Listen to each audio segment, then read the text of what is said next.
Welcome back, everyone. I'm going to wait a few moments until we're all connected.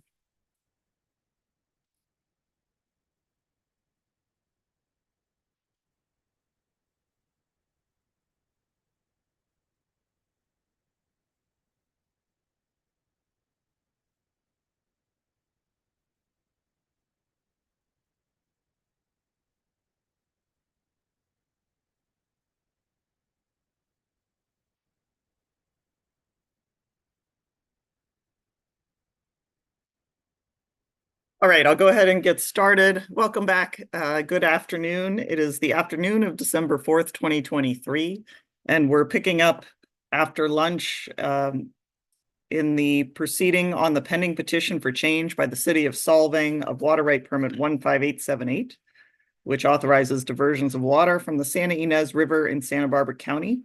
I am Hearing Officer Nicole Kinsey with the Administrative Hearings Office of the State Water Resources Control Board. As I discussed this morning, we are recording ourselves on Zoom, and those recordings will be available. And where we left off was with the completion of the testimony, case in chief testimony from Mr. Demuha on behalf of CDFW. And we are now ready to start the rebuttal portion of this proceeding.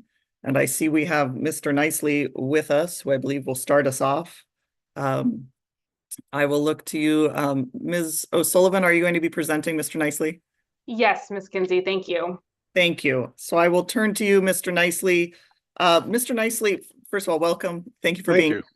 Thank you. Do you recall taking the oath regarding the truth of your testimony when you testified in this proceeding on November 6th? I do indeed. And do you understand that the oath applies to your testimony today? I do. Thank you. You may proceed, Ms. O'Sullivan. Oh, and if you would please, in your introduction, please ask Mr. Nicely to affirm his written rebuttal testimony and the surrebuttal testimony. And then also please refer to the exhibit numbers so that we can just have that for the record.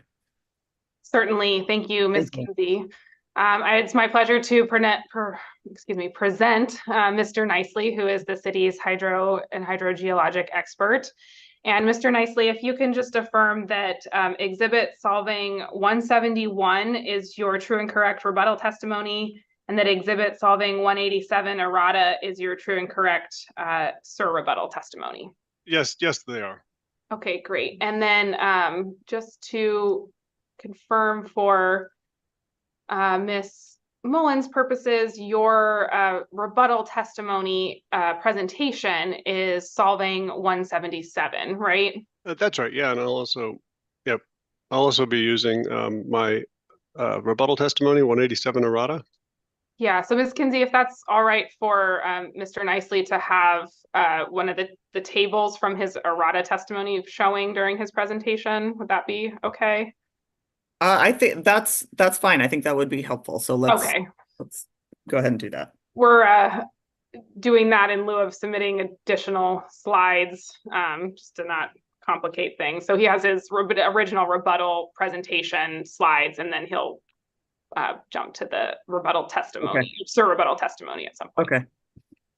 Okay, thank you. Great. And with that, Mr. Nicely, the floor is yours. Thank you. Great, thank you, Ms. O'Sullivan. And Ms. Mullen, if you could pull up my presentation, which is solving 177, that'd be great.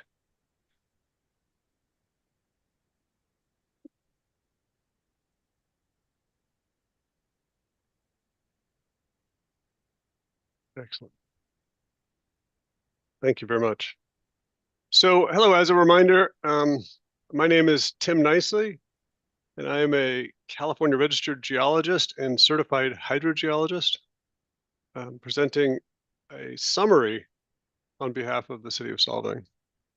So in today's presentation, as we discussed this morning, I'll summarize my rebuttal testimony submitted October 16th and my surrebuttal testimony that was submitted last week that we'll be showing part of today. Specifically, this is focused on Mr. Demuha's original testimony and his revised results in his second errata. Now, while I'll be summarizing my responses to those revisions, I will not be summarizing any responses to Mr. Custis. Okay, so if we could go to the next slide, slide 2, please. Ms. Mullen. Thank you. Everybody see that okay? So I'll focus on the following three overarching opinions in my summary. Firstly, Mr. Demuha did not conduct any hydrogeological modeling and instead incorrectly attempted to proportionally adjust the results of Stetson's analysis. The results of his misunderstanding is that he greatly overestimates the effects of the city's proposed pumping on surface water levels and surface flow. Now, that's since been revised downward, which I'll also discuss. And this subject is where I'll spend the majority of this short summary presentation this afternoon. Secondly, Mr. Sin, Mr. Bush, and Dr. Trush make misguided assumptions about the hydrology of the river that do not provide an accurate set of hydrological conditions on which these witnesses base their biological analyses. And then lastly, the permit terms proposed by the remaining protesters are extremely restrictive, and they would prohibit the city from ever being able to pump its long-term average or maximum diversion amounts in any water year type. Ms. Mullen, if we could go to next slide 3, please. Thank you. Now, I don't have many slides for this presentation, so we'll still look at this one for a few minutes here. I'll address now Mr. Demuha's testimony, which we heard this morning, including his second errata. In brief, Mr. Demuha's analysis did not conclude any hydrogeologic modeling, as he did not conduct a reproducible and valid TICE analysis. But instead, Mr. Demuha attempted to adjust the results of Stetson's analysis proportionally, but he did so incorrectly. This is true both of his original results and his revised results presented in his second errata. So, shown here on this table that provided the basis of the city's plan for pumping their wells, and it also provides the basis for my own analysis. And I'll refer to this as I proceed here. So one point that Mr. Demuha does not provide, on the point that he does not provide an accurate, incredible analysis of the effects of the city's project, I'll now identify the three ways that this is so. It was in my original rebuttal testimony.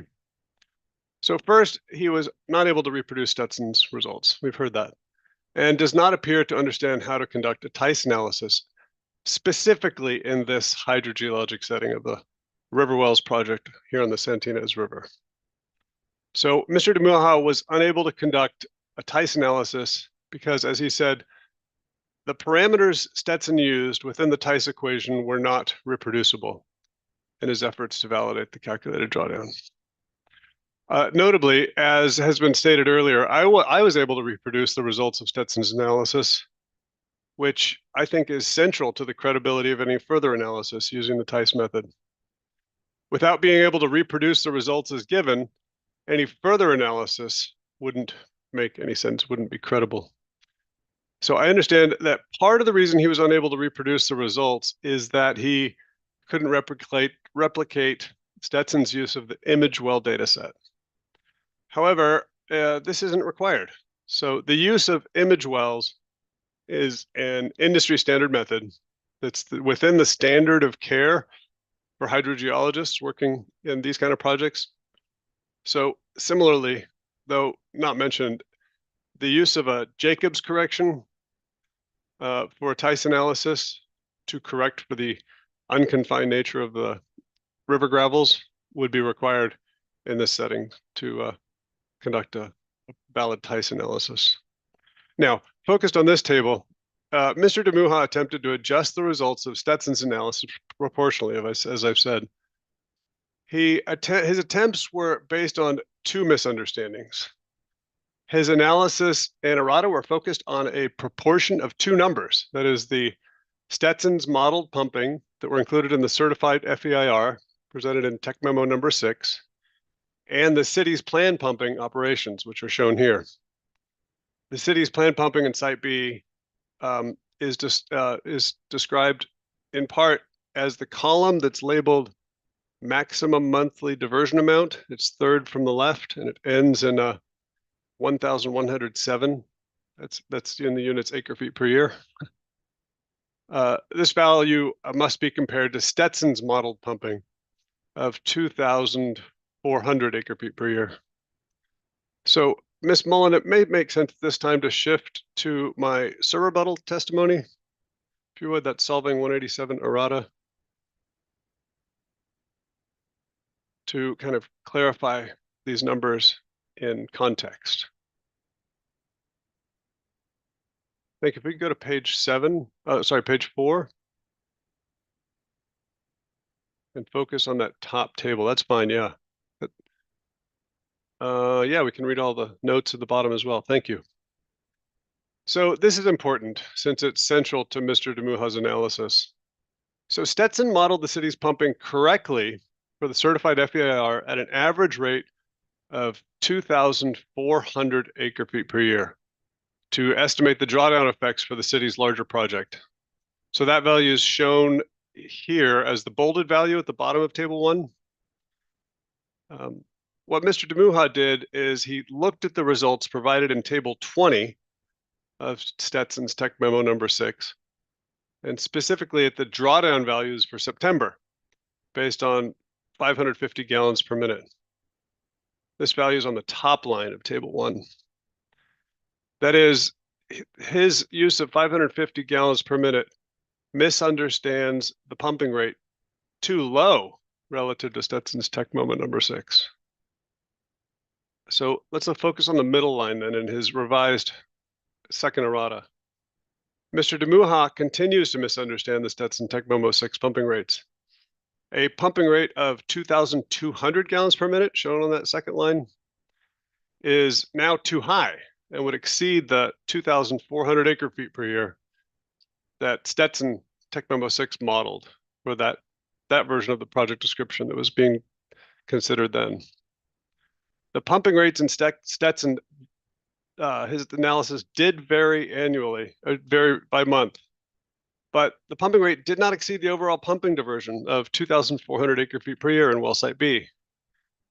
Stetson modeled this pumping with a TICE analysis over a full 2-year period, as we've heard, which included the use of image wells, which accounted for the known geology of the alluvium. Okay, thirdly, Mr. DeMuha does not understand the city's planned pumping operations, such that he uses incorrect inputs in his attempt to make conclusions about the effects of the city's pumping. So now, Ms. Mullen, if you could go down to table 2, which is right below that.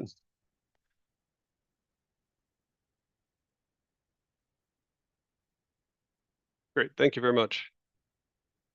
So as shown, Mr. DeMuha's understanding of the city's planned pumping of 920 gallons per minute long-term, which is shown on the top line of table 2, is much higher than the city's planned pumping. So to be clear, these tables show 3 different units, gallons per minute, and then their equivalent maximum annual diversion on the left if they were pumped full-time long-term. So that's why you see 3 numbers. These are all equivalents in each row. The top line is what what Mr. DeMuha modeled, and the bottom line is what the city intends to pump. And as I stated in my rebuttal, he had time to review this prior to issuing his second errata, where I said that the city does not plan to pump at this high rate of 920 gallons per minute in exceedance of their annual operation plan.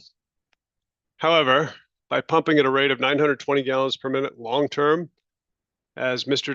DeMuha continued to assume, would result in an annual diversion from the proposed wells in Site B that would exceed the project's maximum annual diversion for Site B of 1,107 acre-feet per year. Indeed, it would even exceed the maximum annual diversion from all 3 wells. It was on the prior table we were looking at 1,368 acre-feet per year. Just a lot of numbers. That 1,368 acre-feet per year includes pumping from a well outside of Site B. So in my original and my rebuttal testimony, I provided an appropriate proportion that could be used more appropriately for this method of analysis. However, Mr. Demuha did not use my suggested methods for his analysis.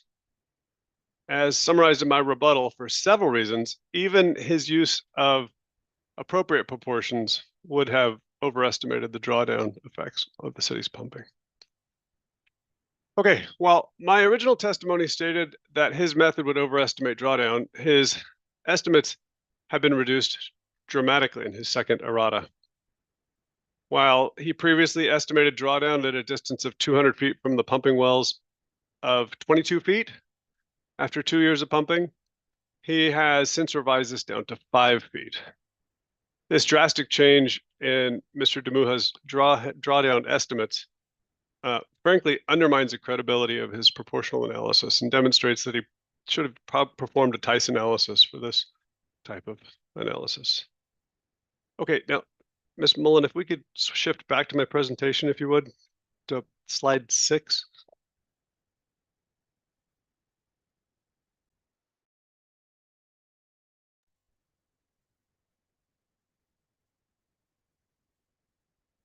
Thank you. So, although he did reduce the proportions in his errata, Mr. Demuha revised values are still overestimates of potential drawdown from this project, as they continue to avoid taking into account the current river management conditions. This is a graph from his analysis where he takes Stetson and tries to apply it here. This was my original presentation from his graph that does not include the errata, because this was prepared before his errata was submitted. So this shows his old values with up to 22 feet of drawdown. So keep that in mind when we're looking at this. His errata replaced this graph here. So the current management would take into account releases and then corresponding recharge to the alluvium within the 2-year period that he analyzed. In particular, Mr. Demuha's conclusions regarding the extent to which the city's pumping could reduce subsurface water levels ignores the applicable water rights releases for the Kachuma project and they're required to be released, and the related effects of timing and duration of pumping on loss of river flow, specifically in this river system, which is quite complex. Now, seasonal recharge of the river alluvium occurs. And as I've said, that recharges the river gravels due to releases from Kachuma Dam. For example, during the recent severe drought from 2013 and to 2016, water rights releases occurred every summer, as I presented in my rebuttal. Thus, Mr. Demuha's continued use of the 2 years of continuous pumping with no recharge is no longer reasonable. Therefore, the conclusions of Mr. Demuha's in his direct testimony, the associated presentation that he gave us this morning, and his supporting documents, including the second errata, are therefore not valid because of these misunderstandings. Together, they don't provide an accurate or meaningful assessment of the city's project. So at this point, I think I'd like to shift to discussions about surface flow depletions. So Ms. Mullen, if we could go to slide 7, the next slide. Thank you. So I'd like to address estimates that were provided with regard to stream flow depletion in this graph. Makes sense to show for that discussion. So Mr. Demuha provides estimates to the degree to which the city's pumping would cause a loss of river flow, which are not valid because the San Ynez River doesn't satisfy the hydrologic and the hydrogeologic assumptions that are required for such a simplified analysis. Instead, the planned operations of river wells would not directly correlate to a loss of surface flow in the river, which is referred to in this in several places as the 1-to-1 reduction of surface flow due to pumping. So Mr. Demuha overestimates the effects of the city's project on stream flow depletion.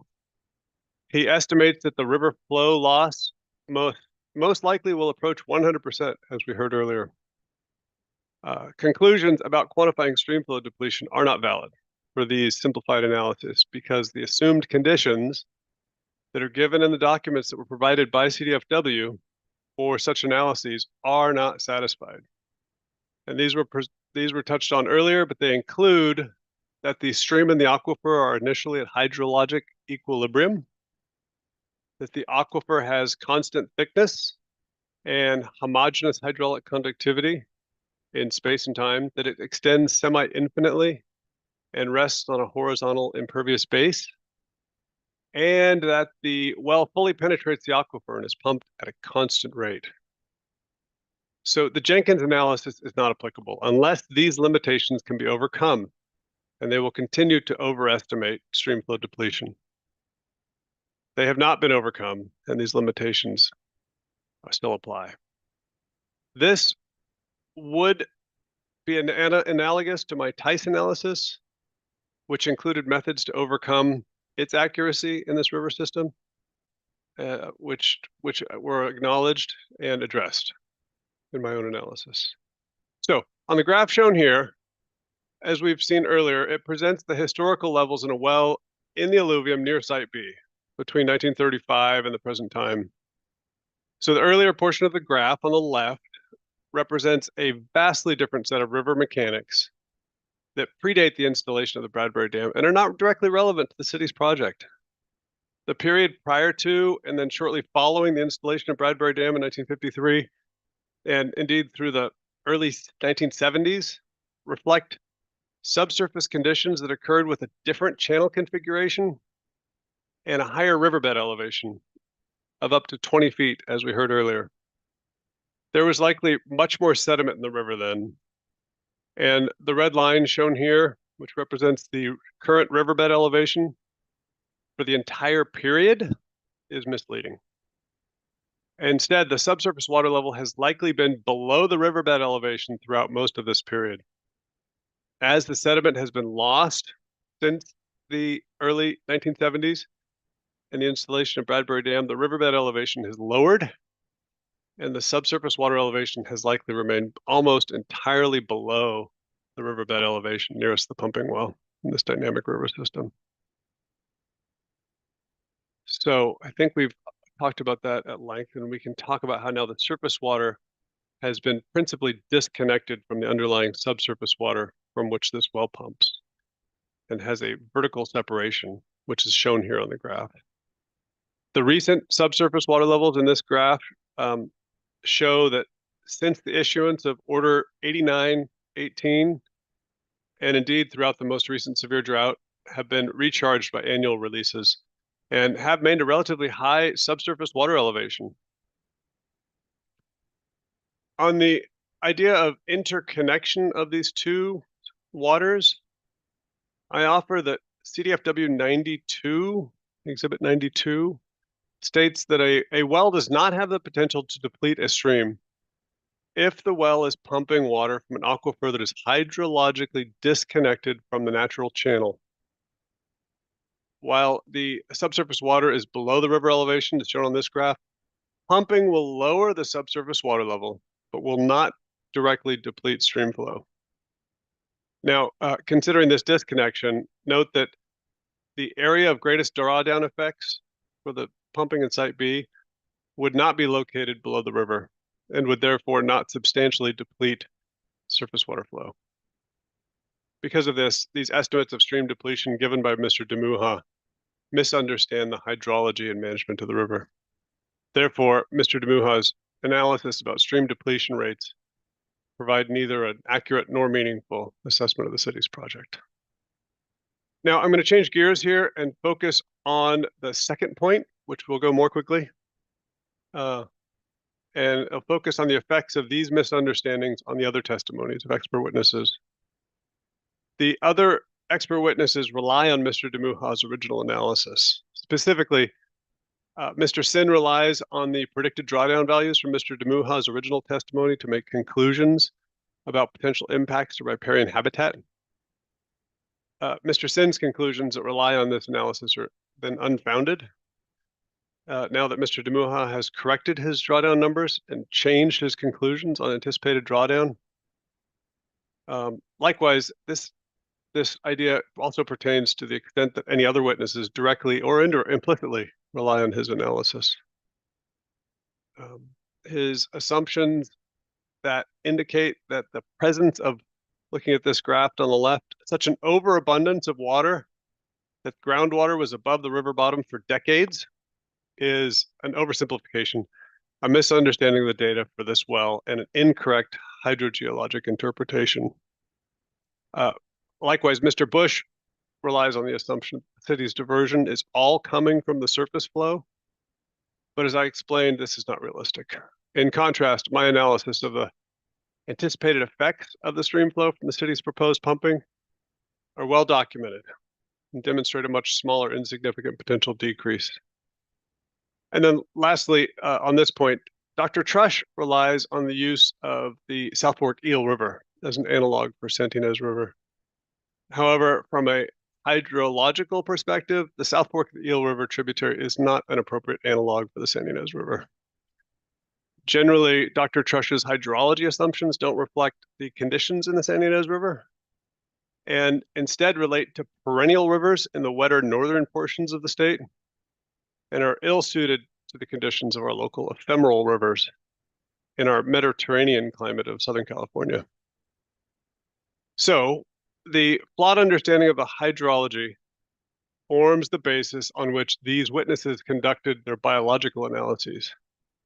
These hydrologic assumptions are either based on Mr. Demuha's testimony and therefore, for the reason explained, are not credible, or they're not supported by any witness with relevant hydrological expertise. And in some cases, they're not explained at all. So I'm going to go through my third point and then we'll be done. Thanks for your patience. We could go to slide 8. That would be great, Ms. Mullen. Thank you. So on the subject of the proposed permit terms, I've summarized my opinions on this slide. Together, the permit terms proposed in paragraphs 9 and 10 would cause a significant reduction in the city's ability to operate their river wells, both from the city's current wells and the wells proposed in Site B. So based on our analysis, the proposed permit terms would restrict the average number of pumping days that the city would be allowed to pump, the total number of pumping days per year, and the maximum annual diversion, which assumes the 2.84 CFS pumping rate for 16 hours a day that the cities can pump their wells. Under the constraints in paragraphs 9 and 10, would limit the pumping from any wells to between, as shown here, 21 and 89 days per year. These permit terms, therefore, would prohibit the city from ever being able to pump its long-term average or maximum diversion amounts in any water year type. As shown above, even on wet years, the city would only be able to divert a total of 333 acre-feet per year. That's the bottom line, assuming 2.84 CFS pumping rate for 16 hours a day. The effect of paragraph 10 is also onerous. If the city were to abide by the proposed permit terms as written, they would never be able to pump their planned pumping. Wow.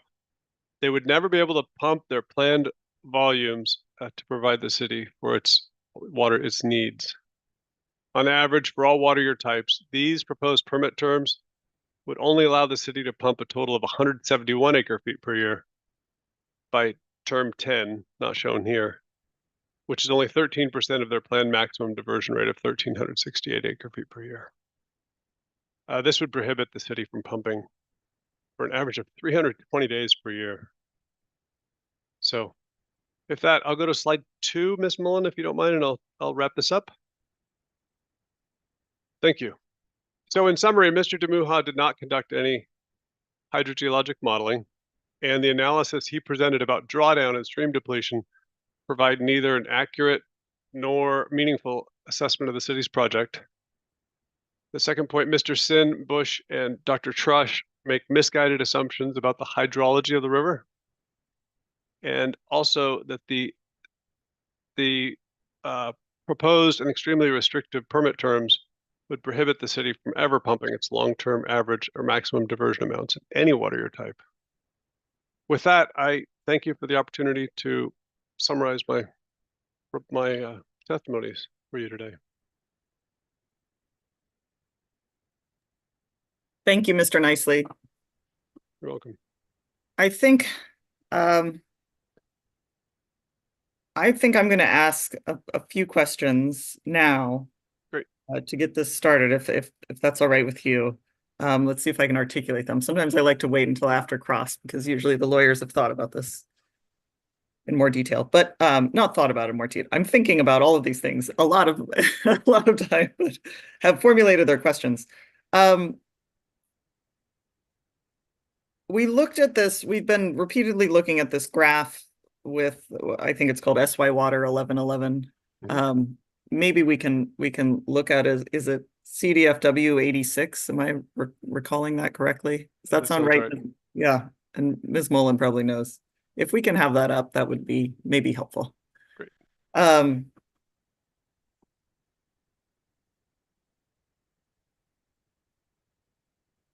I guess I have a simple, there seems to be some debate about what the stream bed elevation is and where. I have a very simple question which is it that hard to determine? Can't someone just go out there and measure? I mean, I realize that presumably the stream bed changes as you proceed downstream, the elevation. But is that an easy measurement to take? Why, maybe you can articulate. Do you know why is there so much confusion about where the stream bed is now? Do you know? Right. Yeah, that is easy to address. It would just take a survey crew a morning, right, to I don't survey the know. stream bed elevation. However, I think the larger question is about the hydrology above the river. Like, is the river does the water fall out of the river into the what are we calling it? Underflow, right? Sure. Yeah. Or does it go the other way, right? That's the underlying question for all of this. And I didn't create this graph, but yeah, we could easily address that now. And the red line seems like an appropriate line for now, for the period we're in now, understanding that as you said, it's higher up, further up, and lower further down, right? Yes. Yeah, that Right. can be answered.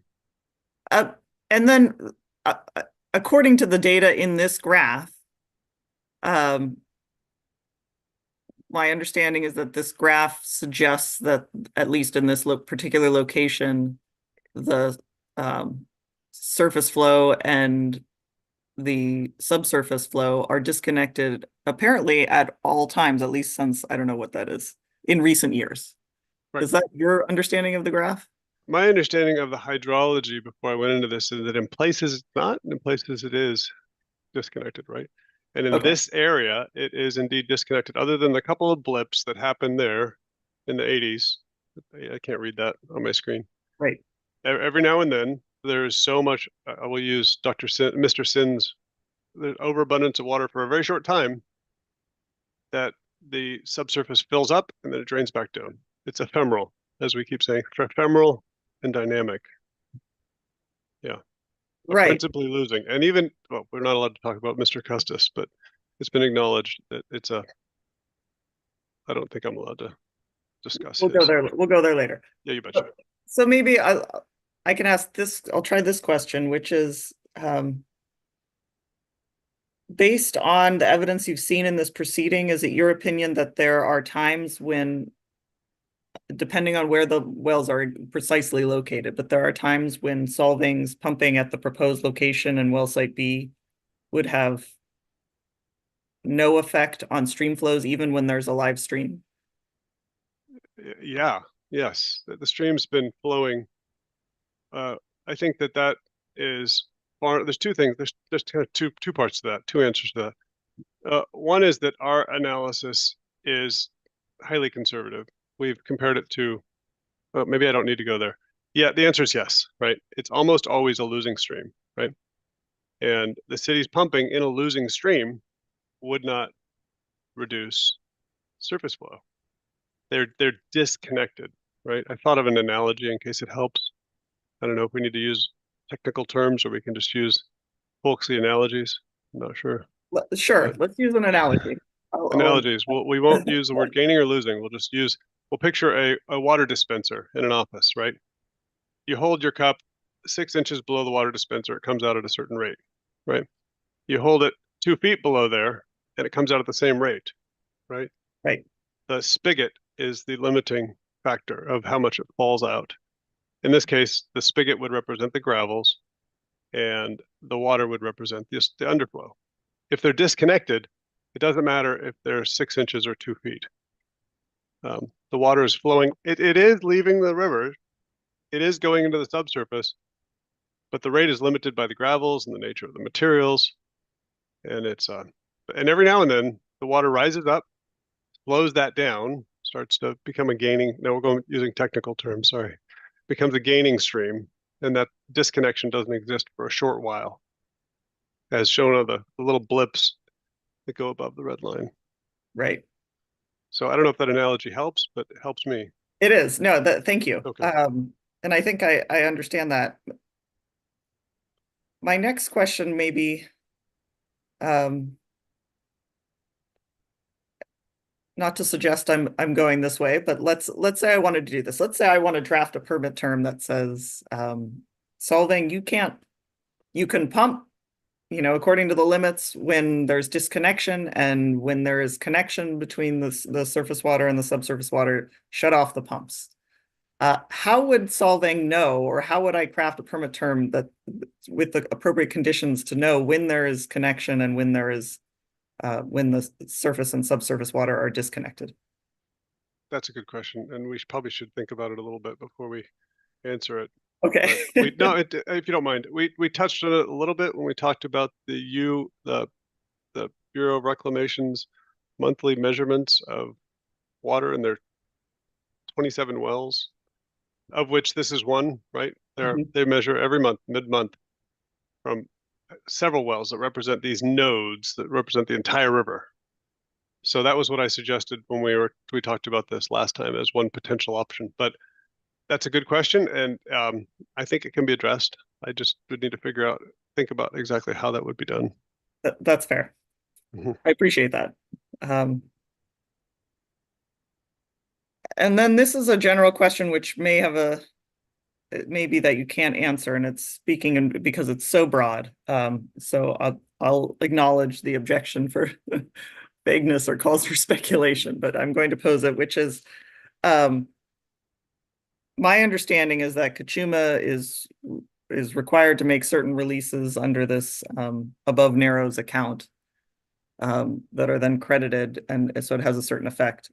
That's just sort of background. But is it your understanding, based on what you understand about how the operations on the Santa Ynez of the Kachuma project and groundwater levels overall on an annual basis, is it, generally speaking, is it your sense that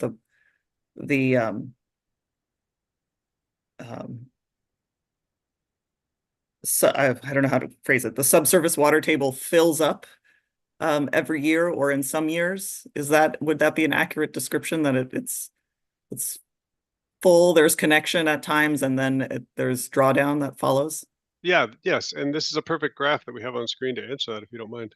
So the two parts of the answer, if you don't mind. One is just because this graph is in front of us, why not use it? It shows that the water level drops down. If we were to zoom in on this, we would see that it comes back in response to the late summer, fall releases, and it comes right back up.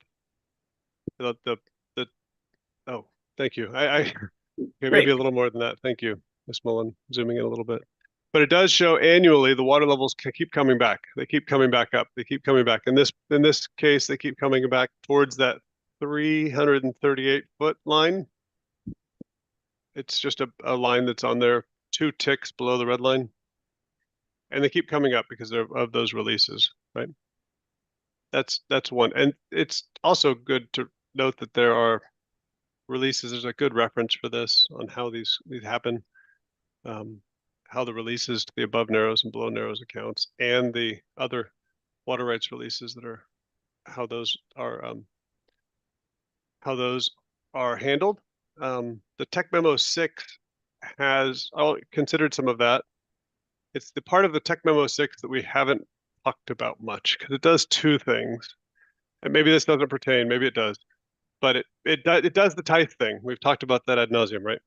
But it also does a water rights release discussion. What would pumping from site B at 2,400 acre-feet per year, do for requiring water rights releases to member units and for the downstream water users.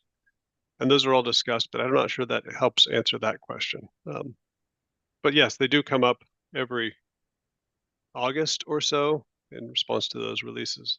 Mhm.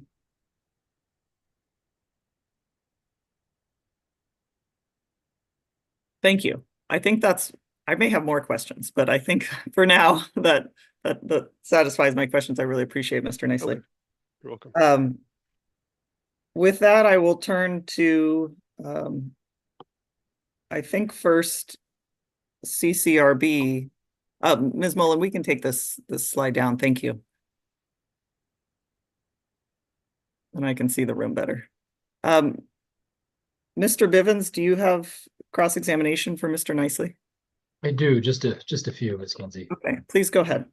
All right, thanks for bearing with me today, Mr. Nicely. I seem to have caught a case of daycare from my daughter, so I'm not operating at 100% today. So please go easy on me. Just have a few questions for you. Great. So, Ms. Mullen, can we have Solvang 171, paragraph 26 on page 10, please?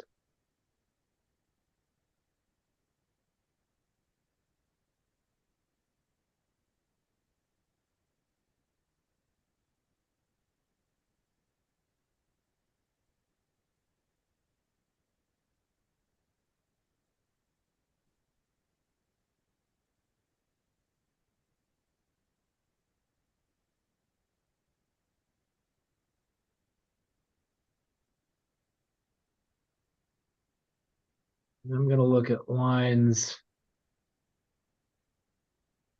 12 through 14, where Mr. Nicely, you've written that in the San Ynez River, subsurface and surface, I lost my place. Subsurface and surface water are intermittently connected and disconnected on a seasonal basis. Does that characterize your testimony That's correctly? right. That's right. I used those words in my summary as well. Yeah. So there are at least some occasions in which surface flows in the San Ynez River and subsurface flows in the river alluvium are connected. Absolutely. Okay, and under what types of conditions does that connection occur? Sure, that connection takes place intermittently when the whatever cause of recharge is, whether it's tributary flow or releases, the water comes down, it fills up the aquifer, and it lifts up the water table so that it interacts with the river. There are lots of images of this that we might see later in the week that show this condition, but they are ephemeral in this river. They take place, the water falls back down, or whatever happens, it becomes disconnected for a short while. It looks like that blip in 1985 or so. It shows the water level coming back up. I'm sure that happened in response to some releases. Filled up the aquifer. The water was plenty of water flowing all over the place, right? Water everywhere. Water came back up, and it happened for a short while. And then the next reading, it had reversed and gone the other way. Does that help? Yes, no, that's helpful. And so those conditions when there is a connection between surface flow and the underflow, that's when pumping could potentially have an effect on stream flows, right? Yeah, the water's pretty high, and in those conditions, as I colloquially said, water everywhere, the effects would not be noticed because there'd be so much water. Yeah, the effects would only be noticed in a very narrow set of conditions, and the city's effects on the underflow would not be noticed when there's water recharging the river along its entire length, which is what's happening at those brief periods. And those are conditions in which there would be you'd expect less of an increase in dewatered storage in that portion of the alluvium, right? I got to get my mind around dewatered storage. That's a backwards term, right? Could you state it in the context of this, if you don't mind? I know what it is, but I'm not sure everybody does, and it's counterintuitive phrase. Is that okay to ask? Yeah, yeah. Well, you're probably the better person to try to explain that one than I am. I'm thinking, particularly of the term from the settlement agreement, or I'm sorry, not the settlement agreement, 8918. Yeah. Um, that that allows for more water to be stored in the above narrows accounts as dewatered storage increases. And so how would you define dewatered storage in that term in that context, Mr. Nicely? You bet. Dewatered storage is a lowered water table elevation, right? And it is a complicated set of calculations that goes into that are frankly best addressed by somebody other than myself, because they're pretty complicated. I've only been working in the basin for 8 years, where others have been working here for 30 years. But the dewater in general, the increase of dewatered storage triggers additional releases, if I understand it correctly, at the base, with a complicated method of doing so. I think that's right. And so then under the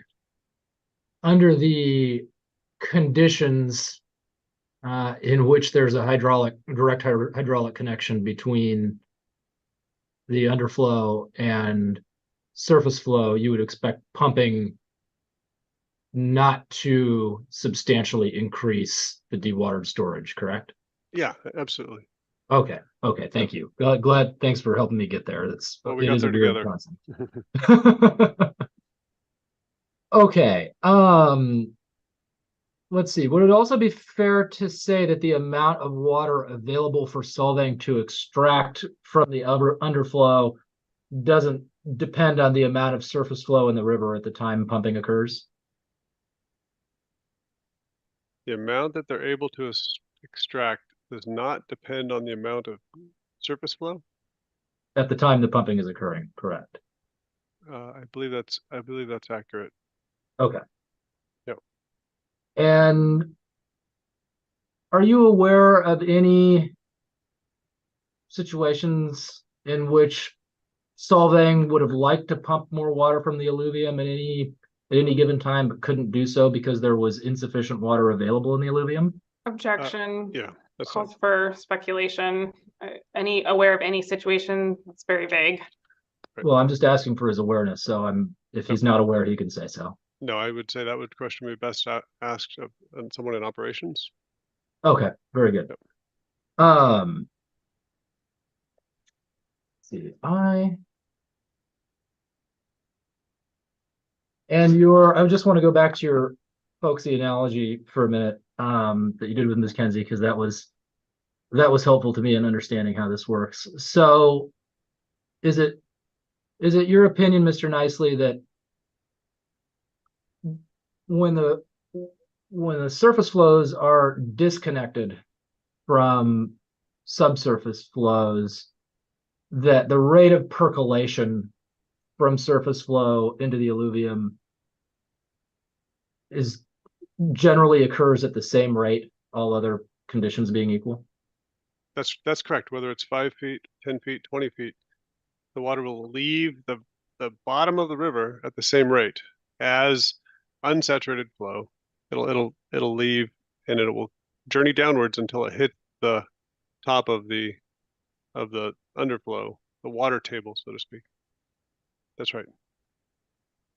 And so because the rate of percolation is the same, when strike that, sorry. So because when the rate because the rate of percolation is the same as dewatered storage, or as water levels, let me try this again. Sorry, I'm having a hard time between the dewatered storage water level questions. So let me try to be precise. Thanks. So when the surface flow and the subsurface alluvial flows are disconnected, strike that. I'll conclude there. No further questions. Thank you, Mr. Bivens. I'm glad I wasn't the only one having trouble phrasing some of these.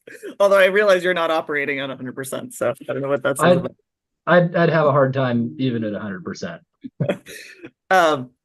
And I may have more questions, so we may come back to this.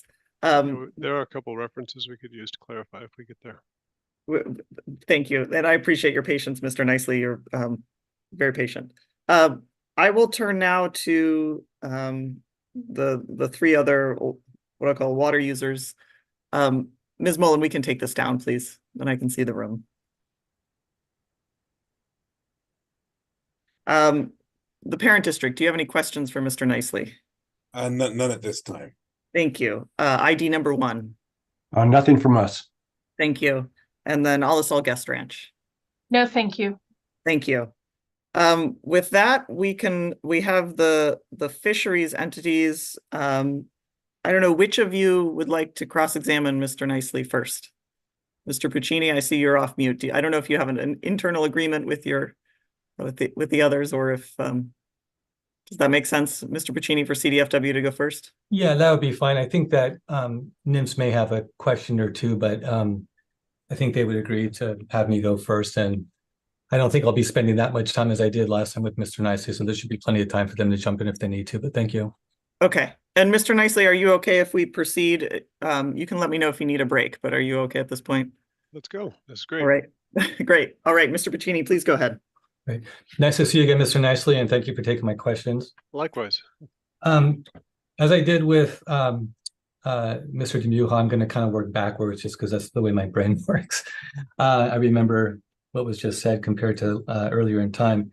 So picking up from what Mr. Bivens was asking about the refill rate, I may be oversimplifying it, but I'm going to give it a shot and you tell me if it's about right for you, okay? I mean, the basic concept, again, and some of this will be a repetition of this morning, unfortunately, but just to set the stage, we looked at Tice for drawdown, we looked at Jenkins for stream depletion, correct? Correct. Okay. And stream depletion, when I think of it in that context, really is refill. Is that a valid way of looking at it? In other words, if the source of the recharge is surface flow, okay. In other words, you were talking about when you reduce the underflow, that underflow level comes up when recharge enters the system, right? And so that means that if the surface flow is the main source of recharge, that's when you start thinking about stream depletion, correct? In that context, is that a valid way to look at it? Almost. Okay, go ahead and fill it out. So refill happens.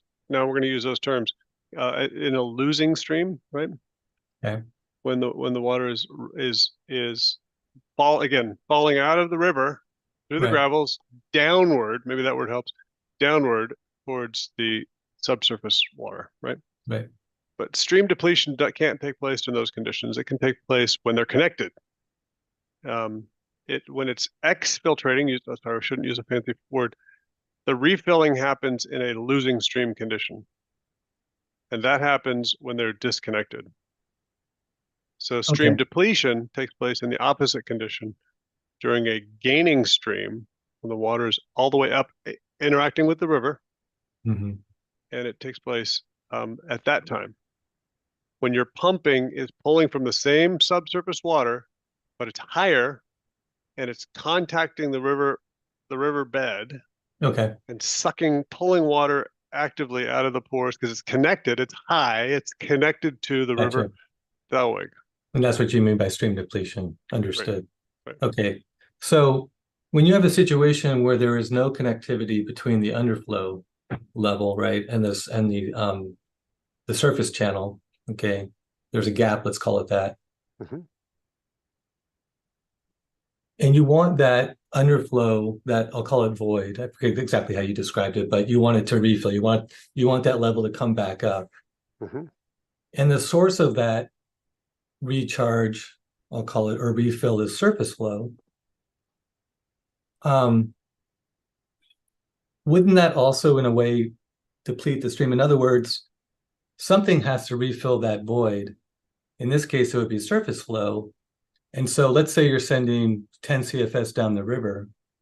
Some of that water is not going to, that volume is going to perhaps drop over time as it's leaving the stream channel to basically fill that void. Isn't that true? I think I understand, but I'm not exactly clear. I understand. If The you, water has to go go ahead. somewhere. That part I get, but the subtlety I'm missing. I'm so sorry. It's just sort of a simple way to look at it, and maybe it's too simplified, but if you have as your main source of recharge surface flow in a disconnected situation, Mhm.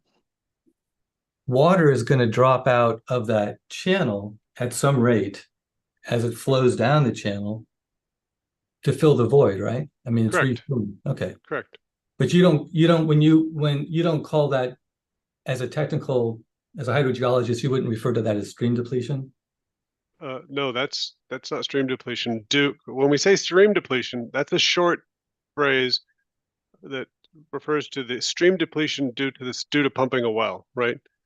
Okay. What we're talking about, that's a recharge, Okay. right? Yeah.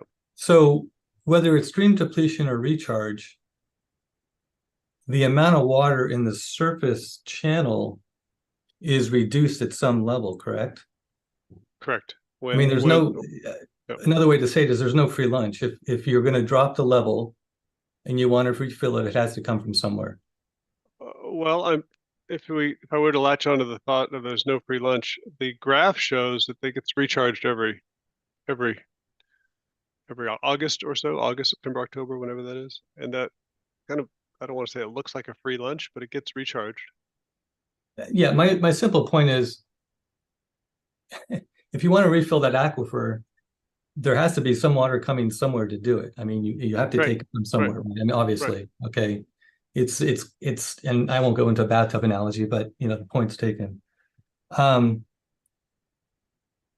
Okay. I'm sorry, that's been quantified again in the second part of Stetson that we didn't talk about. Okay. That talks about how much additional release would be required.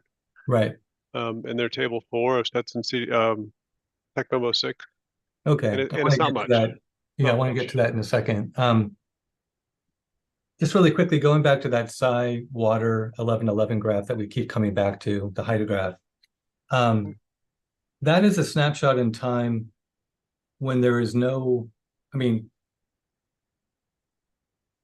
Solvang's, the proposed project is not in, we have no proposed project at that time, right? In other words, that hydrograph represents the stream level without the revised wells project, right? Correct. So when you have the revised wells project, so you have the 2 wells in well site B at some location, are those is the bottom parts of the graphs that are that are dropping, will those go lower? The bottom part of dropping, will those go lower? I can't answer that about exactly how low they will go, right? But I can put it in perspective. Well, let me I guess there's just two interrupt you. questions. I'm not asking how low it goes. The point is that when you put 2 wells in well site B and you start drawing from underflow, you would expect that underflow level to drop, correct? That's right. You add, Okay. there's already removal of pumping from, this is zone A, as the parent district calls it, Okay. of over 10,000 acre feet a year. Okay. And yeah, this will add to that. Okay, so in other words, the graph would look different, were those 2 wells in well site B actually operating and pumping at whatever, level, so to speak. There'd be some change, obviously. There will be change at the bottom of that, but I maintain that the 65,000 on average acre feet a year of stream flow down, it will drastically swamp that. It'll get recharged, and it'll get kind of a free lunch because there's so much water flows in this on average every year. Stetson showed that. But yeah. Okay, but if you were to say the water is being released from Kachuman at point A, and you want that same amount of water to reach point C, say at the Lompoc Narrows,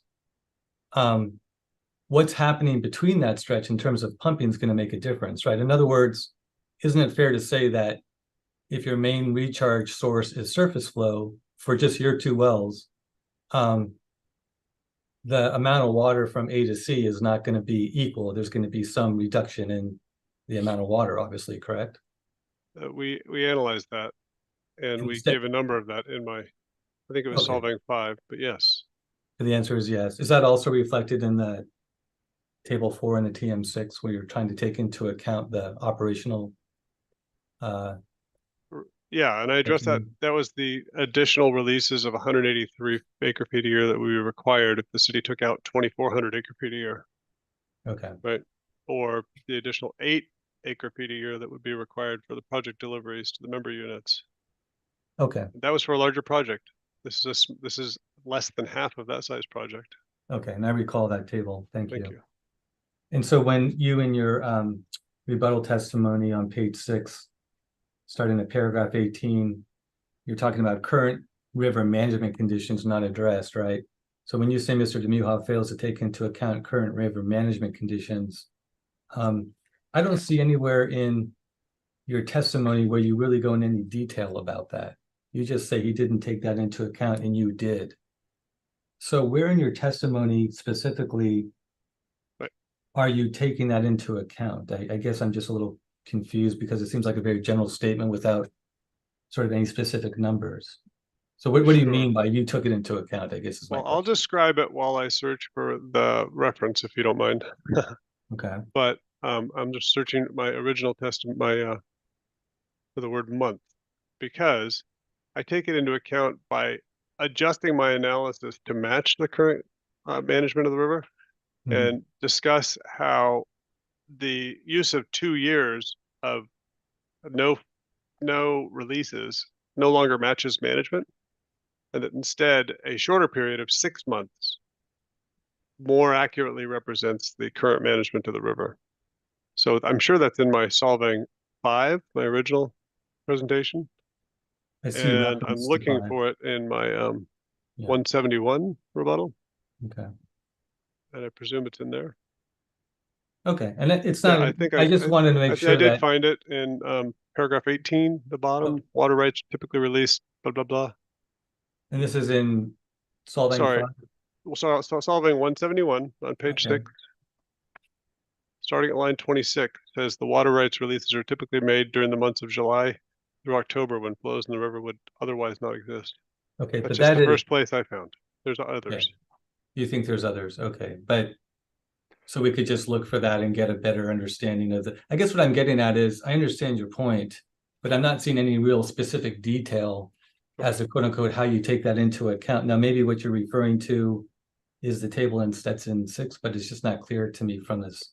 Okay, well, there's a paragraph with that title in paragraph 18 of my revised rebuttal, which I just read from, again on page 6, and it's called Current River Management Conditions Not Addressed. Yes, and that's what I was So, referring to begin right.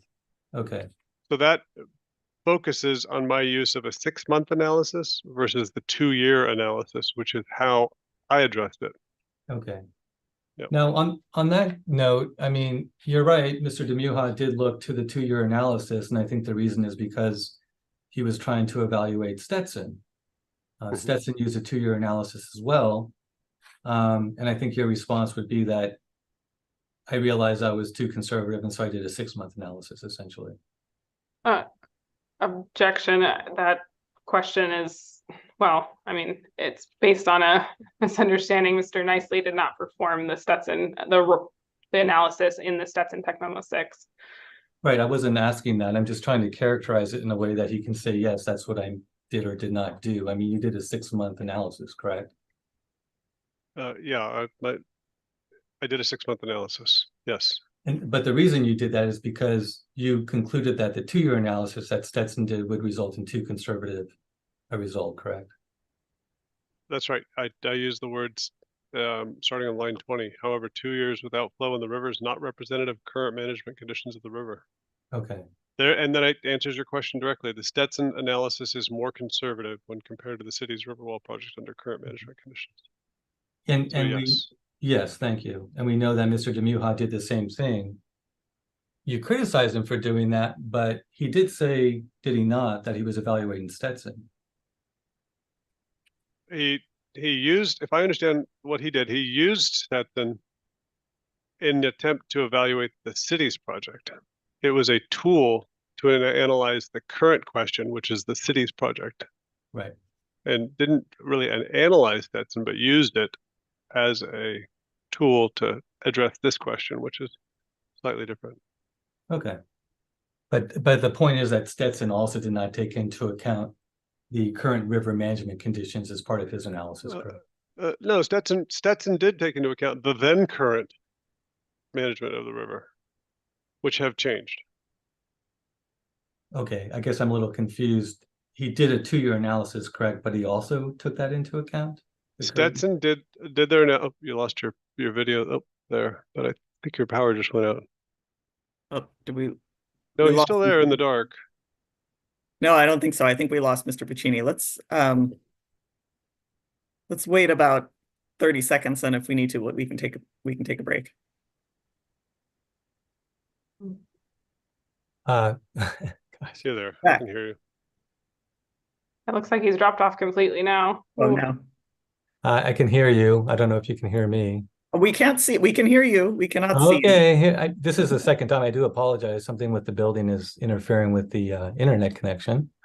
That's okay. Trying to That's start okay. the I video. think. Oh, now we lost him again. Let's go ahead and we'll go ahead and take a 10-minute break. I think we're due for a break anyway. Okay. All right, let's thank take- you. Oh, Mr. I'm making Puccini, are you there? promises. I am here. Yes. Okay, I was going to suggest let's take a 10-minute break because I think we're about due anyway, and then maybe that will give that will give a little time to get us back together. So it's 1:57. Let's reconvene at 2:07. Thank you. Thank you.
we'll go ahead and get started and reconvene once we have everyone back.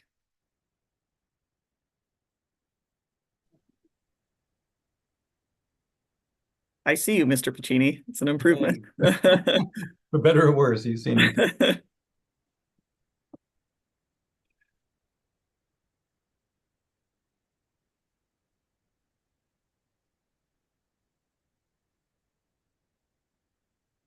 I had no control over the internet disruption, but I apologize nonetheless. No, there's no need.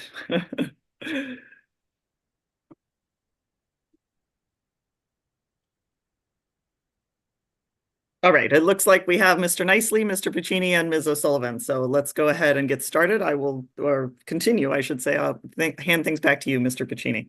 Thank you. And I don't really recall exactly my line of questioning, so I'll just sort of start anew. The basic concern, Mr. Nicely, that I'm just trying to get some answers to, has to do with the water level. So let me restate that. You agree that there will be drawdown, correct? The pumping a well draws the water down. Yes. I mean, and Mr. DeMuha agrees with that, and Mr. Custis agrees with that, correct? Correct. We all agree that there's going to be drawdown. Maybe the numbers are slightly different, but we all agree at least to that, correct? Correct. Okay. Do you know how much the water level, this is under the revised cities plan, do you know how much the water level will drop in the summer downstream from well site B? Do you have an idea as to how to estimate that, or have you estimated that? Sure. Our figure 4 estimated that for the end of the summer would be the end of our 6-month period that shows what would go on when there's no flow in the river. And then that would be what's the word? Not mitigated. Yeah. Why not use that word? It would be diminished after the summer releases. So yeah, maximum drawdown would happen in the summer prior to the releases. At the end of my 6-month period, that was the subject of my Solvang 5, as shown on my figure 4. Okay. I don't have the figure number in front of me. Okay. So that's helpful. I'm sorry, Solvang 18. My figure 4 presents that. I'm going to sort of jump ahead or just ask a general question. It'll be no surprise to you that the department is concerned about the effect of pumping on groundwater dependent ecosystems, primarily the vegetation downstream from well site B, as well as the pools in the river. We've just established that the maximum drawdown will occur in the summer. And we've also established that the way that drawdown will be quote unquote mitigated is through refill. And I believe your testimony is that refill the primary source of that will be surface flow, i.e. releases from Kachuma. That's a lot, but is that all your understanding? Is that correct? Yeah, the principal source of recharge, but not the only one. Understood. From the river. Yeah. Yes. Understood. And so far, so good. Ms. O'Sullivan made that point, earlier today. I get that. So with all that said, do you have a recommendation for the water board on how we would ensure that those pools and that vegetation is protected? Is that part of one of the recommendations that you submitted or made? I'm just curious if you have an idea in mind on how we would do that. That's not exactly the answer that I've been asked to answer for my role here, right? Okay. It's okay if you don't have it, if you're not prepared to say. I'm just curious if you actually have given that some consideration and have some recommendations based on your experience and background. And if you haven't done that, that's understandable. Recommendations for the board on how ensure, it's a big word, that pools and vegetation would be protected is not really a hydrogeologic question that I've answered so far. So I could consider it, but I haven't. Okay. I'm sure you won't be surprised by this next question, but is one way you might consider ensuring that, quote unquote, my words, is to institute some kind of monitoring program. We talked about, putting a monitoring well above and below well site B to help see what those conditions in the underflow are at any given time, and et cetera. Would that be something that, I mean, at least on its face, would address that issue? You may not favor it, but is it something that would actually address that issue? I'm sure it would give you information, but I'm just not sure if that would give you any information outside of what's already collected by the USBR monthly Okay. monitoring. The concern that I think CDW has, like, we understand the concept, right? The level goes down, it gets refilled, whatever the source might be. The concern that we have is the time lag. How long is it going to take for that water level to go back to where you started? Okay. And I'm not seeing really any information or testimony on that. Like, what I'm hearing from you is there will be refill. Again, one of the sources will be surface water, but I don't have an understanding based on your testimony as to how long it will take and how that factors into the very concern we have about maintaining pools and vegetation. Okay, that's a good question. I can answer that. Okay. So the timing is pretty well understood to take place in response to releases, correct? So if these releases in the summer, we're ignoring winter flows and other times, we're considering this time at the end of summer. I think that's the most concerning part. They occur following releases, and I believe that it would be something similar to what we're already seeing. Any kind of a drawdown incurred by the city's project, which is what it is, we're not answering that question, would take place in the same manner that it already is taking place. Nothing's changed. The releases that are required would refill the aquifer, water levels would come back up. Okay, but it is true, though, that while they might come back up, they just don't come back up immediately. I mean, there's going to be some time before that. I might be using the term wrong, equilibrium, or basically, to where it was before. I mean, and I just don't know. I'm trying to piece together that lag. Mm-hmm. And like I said, the effects, because now we're in the summer, late summer, we're at apparently the maximum drawdown of the underflow. Mm-hmm. It's at a certain depth at any given location, perhaps, given the gradient and so forth. And now we're going to pour, I mean, I'll just say we're going to put water into the river, and we're going to wait and see, right, for a certain period of time before that comes up. Mm-hmm. And, it's not a surprise to you to be concerned that it doesn't come up quickly enough. And say the root zone, for example, is not saturated. You get the concern. I mean, I'm not trying to hide anything. That's obviously what we're concerned about in terms of impact to public trust resources. And I'm trying to get a sense, like, we've talked about drawdown, you have your figures, you have, the critiques of Tice and Jenkins, and I get all that. But what I'm really trying to understand is how you can be sure, based on the information you've looked at and in your testimony, that there just is not going to be that effect.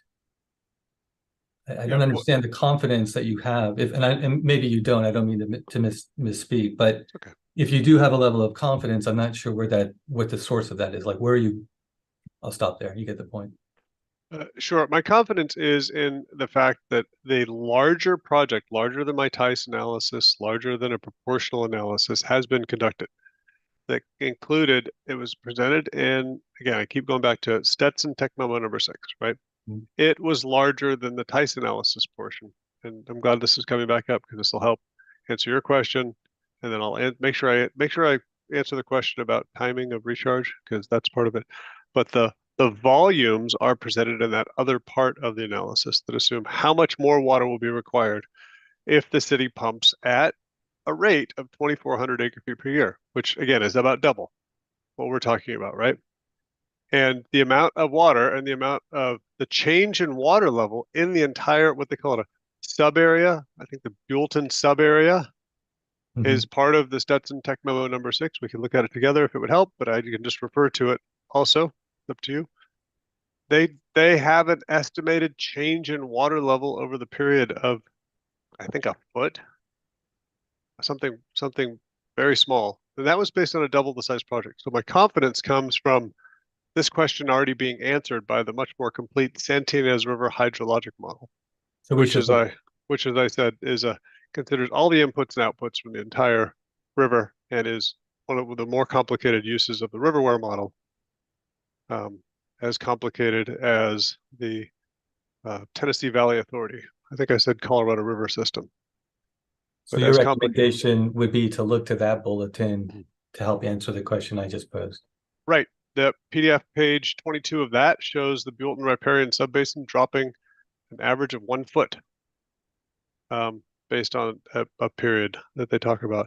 So my reliance is on my own analysis, sure, but it's also on the larger body of work that's been conducted here over the last, I said 30 years. That's only the most recent consultant. I believe the earlier versions of the Santinez hydrologic model have been going on for many decades before that. Okay. So those two things. And then to answer the other question, I don't think about the timing of recharge. I don't think that the city's pumping will affect how long it takes those waters to come back up, following the recharge. When the water is recharged, it fills everything back up, and that shows on those graphs. The pumping from Zone A has been on the rise. That's documented in Stetson's tech memo. It's not one of the tech memos, sorry. I'm so used to saying that. It's their 45th annual report, which is one of the exhibits. And it shows changes in pumping from Zone A. And there have been other wells and other pumping going on. And nonetheless, the water level is still maintained by the management that is causing these releases for fish, water rights, and the above and below narrows accounts. Okay. It's highly managed, and my confidence comes from the management of the river. I see. And is the information you just referenced, does that show the amount of water that's needed to refill, or does it show both that and how long it will take for that level, or whatever the level is identified, to reach equilibrium? It definitely includes the volume, which is the 183 acre feet per year for the downstream water users. But the timing, I'm not sure offhand whether it includes that answer. Okay, thank you. That was a very helpful answer. I appreciate that. Okay.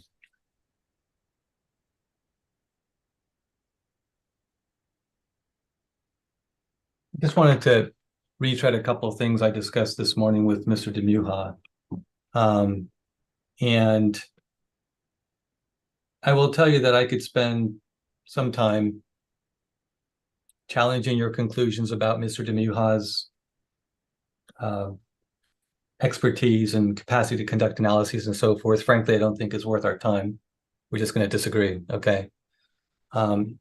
We can look at his testimony, and he lays out very clearly the methodology that he followed. And you may characterize it one way, he characterizes it another. But at the end of the day, he ended up, I think, reaching a drawdown value. And this was after he corrected his numbers and so forth, of what, about 1.6, okay, 500 feet from the edge of Site B boundary. Okay, and I believe you reached, your drawdown value at that same location was about 1.7. Does that sound correct to you? I don't remember a 1.6 anywhere in his second errata. Okay. I just searched for it and I don't see a 1.6. Okay, and I could look, but let me see here if I can find it. I think it would be right in and around PDF page 11. That was just where I'm looking. Or I guess I should have had that available before I set that question up. Let me just look here real quickly. I recall Too 5 many feet papers. at 200 feet. Okay. Right, 5 feet and 6 feet and so forth. Well, let's do it this way. Let's just say for sake of discussion that that's the number that he reached, and we can confirm that, later in time. I'm 1.6. gonna object on speculation. Mr. Demuha's testimony is provided. If we want to assume a number from it, we should get the actual number from his testimony. Okay, I think that, and we can take a moment, Mr. Puccini. I think that's fair because I also don't remember a 1.6. But okay. And if I can't find it, then, that's fair. My text recognized PDF doesn't show me any results. Okay. All right.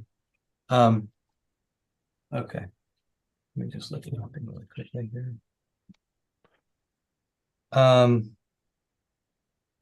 think it I'm is- still looking. Yeah, I think it is in the graph, which I believe would be CDFW 90 or 91. Maybe we could. Yeah. It's 1.6 is one of the points on the graph. Okay. If that was the case, that would be from Stetson. No, this is what I'm saying is this is what Brian plotted on the graph. Mr. Demuha plotted on the graph. Right, and that based would on be his at analysis. a greater distance from table 19 or 20 from Stetson, which were Okay. the points on the graph. Okay. My understanding is that is the same location 500 feet from the edge of the well site B boundary. The distances in 19 and 20. Those are Stetson. I'm talking about Mr. Demuha and what he plotted on the graph. Okay. That's 1/10 of a foot difference, right? And I wanted to sort of use that as just kind of to get into this question about the Jacobs correction. Okay. You talk about how he really should have used the Jacobs correction and he didn't do that. Okay. And I just want to ask you, do you know if Stetson used a Jacobs correction when he was doing his Tyson analysis? I'm sorry, I'm still stuck on the 1.6. I don't see that value. But are we going to move forward assuming that value is somewhere? Yes. Well, I don't, wait, hold on. If we're going to assume anything, I want to find the 1.6 because I don't think it's there. I don't see it. So that would make the testimony confusing. It sounded to me like, Mr. Puccini, maybe you're going in a different direction. The question you just asked, I didn't see a relation to the 1.6 feet. Yeah. Okay. Yeah, that's going to be a problem, I suppose. Let's shift gears and let's just talk about the Jacobs correction. Again, the question to Mr. Nicely is if he knows whether or not Stetson conducted that Jacobs correction. I do not. I did this independent of them based solely on their report, and knew that one of the limitations for Tyson analysis requires that in unconfined aquifers, and therefore it's the standard of care for Tyson analyses in these geologic environments. Okay. And hey, it worked. They matched. Okay. Yeah. And we can't compare what Mr. Demuha reported in his testimony on page 11 at lines 9 through 11, the distance of 200 feet, maximum drawdown being 4 feet, at year 2, distance of 200 feet being 5 feet, because you didn't conduct that, you didn't do an analysis any closer than 1,000 feet to the river, correct? So we can't compare those numbers to your numbers in that case. That's right. There would be no flow in the river. We didn't see a purpose of figuring out drawdown in the river when there was no flow in the river. Therefore, it would have been moot. Okay. Maybe interesting, but not useful.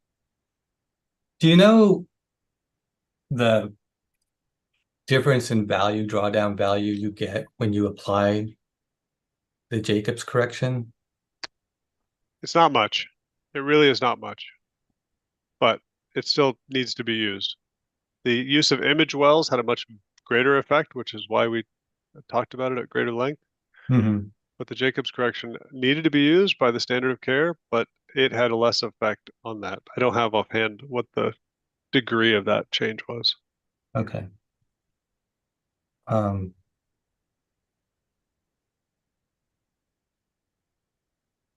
We pull up I think it's CDFW 90, it might be 91. I really want to find this 1.6.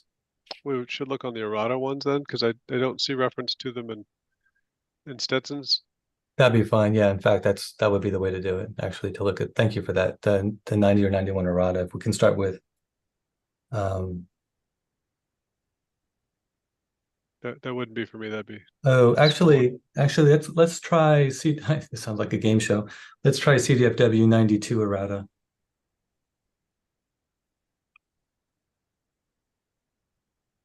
Is there a CDF Yeah. 92 errata? I don't believe there is an errata. We have a 90 errata and a 91 errata. Okay, and I apologize. I wish I was okay. Let's start with the CDFW 90 errata, please. All right. Please, Ms. Mullen.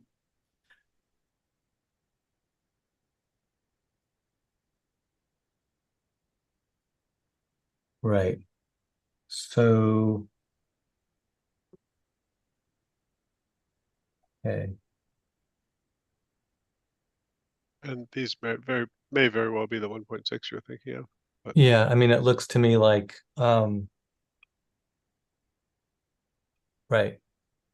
So, yeah. So does that compare with your 1.7 number? just I'm sorry. I'm still not following where this 1.6 is coming from, Ms. Kinsey. I am not also. Are you looking at what line are we looking at and where is 1.6? If you can help us out, Mr. Piccini.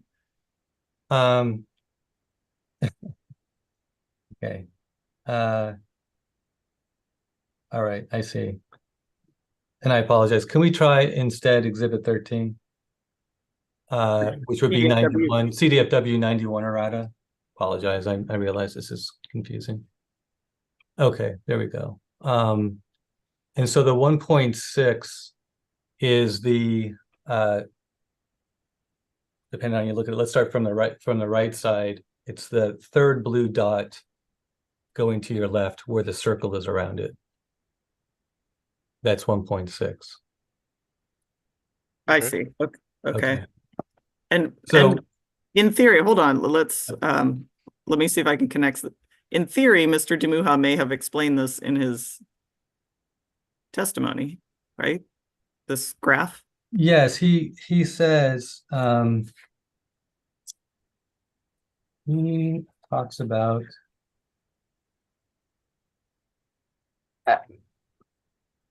Ms. Kinsey, if I may. Yeah. Mr. Demuha reports drawdown values at 200 feet in his direct testimony, but he does not report a 1.6 drawdown value at a distance. So I appreciate that you can sort of read that on this graph, but I don't want to use this opportunity for Mr. Piccini to explain more things about Mr. Demuha's graph than what is actually presented in his testimony. Understood. You're saying again that he hasn't reported 1.6, and so we don't know exactly what that dot represents. Is that what you're saying? Yes, and if you were going to explain, further analysis that he had done that's not explained in his direct testimony, Okay. I would object to that. Yeah, I mean, I think we can read this graph, but beyond that, I would object. Okay, that's fair. Well, I'm not. And if I can ask, just to orient me, in which paragraph in Mr. Demuha's second errata does he discuss this graph? I see it in paragraph 14. I see. Okay.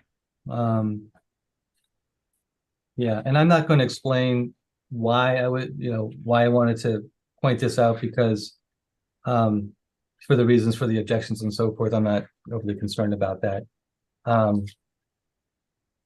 The point is, I guess, in to sort of bring this to a close, is what I said before, which is we all agree that there's going to be drawdown. Okay. And my recollection is that Mr. Demuha reported a drawdown of 1.7 feet, 500 feet from the boundary of the well site B, moving upstream. So that's fine. I don't think we need to pursue that anymore. Okay. And I apologize for the confusion. I should have been a little more prepared in that. And then just kind of closing here, again, a few points that we talked about earlier, in terms of Jenkins and Tice and so forth. Is it your understanding, Mr. Nicely, that some of the same factors that I'll say plug into, or in other words, to get an accurate Jenkins analysis, some of those same factors are also in Tice? No. There's no overlay whatsoever? There is some overlay. Uh-huh.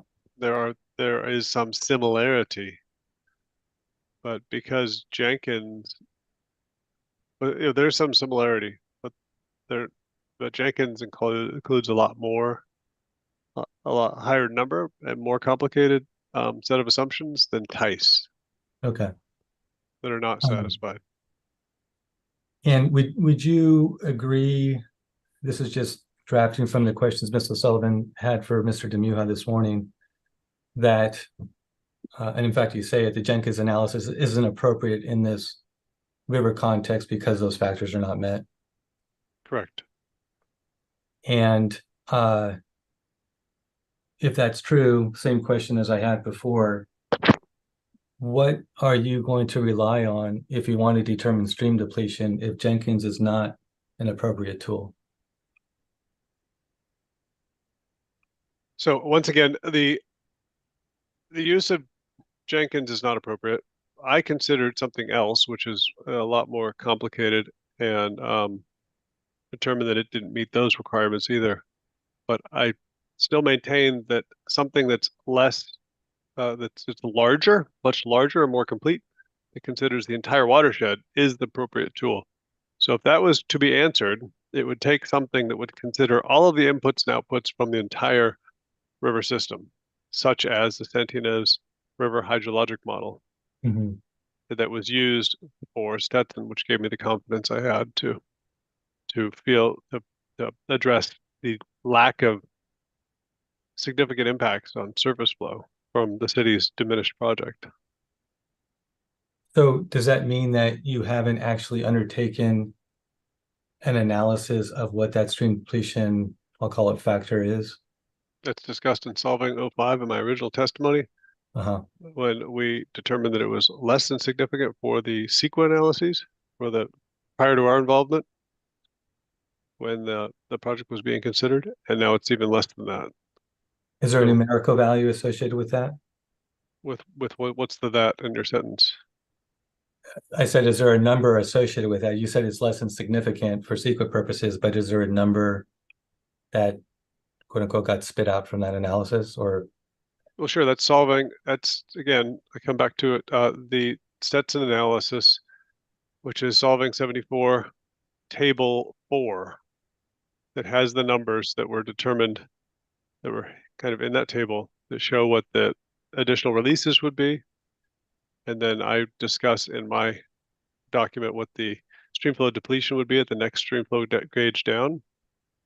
And if they were insignificant there and they're diminished further, they remain insignificant. So even my confidence in the insignificance is resting on the insignificance as determined by CEQA. So that's all in Solvang 5 and Stetson and Solvang 74. Okay. Table 4. As with a lot of, well, these are estimations, correct? What's these in your sentence? These meaning your drawdown values as well as your understanding of the stream depletion. Those are both estimations, correct? Of course. Okay.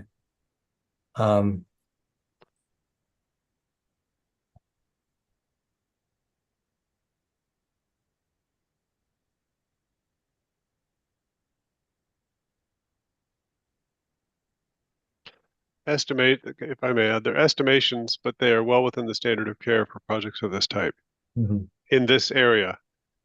I recall that from your testimony. Thank you. Thank you. We've talked about the Sidewater 1111 well, and we know that the wells proposed for Site B are going to be somewhere in the vicinity of that well, since it's in well site B as well. Have you taken into account, this is really just a yes or no question, the impact of those two well B locations on SciWater 1111, for example, in terms of calibration? Is it going to have some effect in terms of what it's actually measuring? I don't understand your question. I Is think the answer is no, but I'm not sure I understand your question. I'm sorry. Let me restate it, hopefully in a more coherent fashion. The two wells in well site B, will it in some way interfere with SciWater 1111? Have you analyzed that or looked into that at all? No, that hasn't been analyzed. Okay.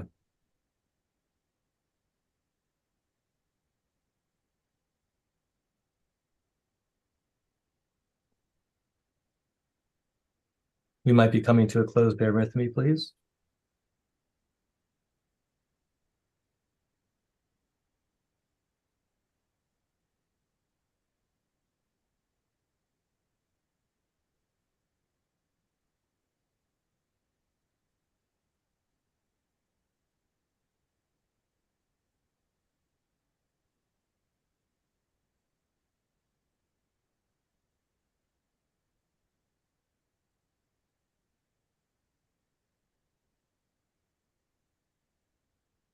I think I don't have any further questions, Ms. Kenzie. Thank you. Thank you, Mr. Piccini. With Thank you. that, I will turn to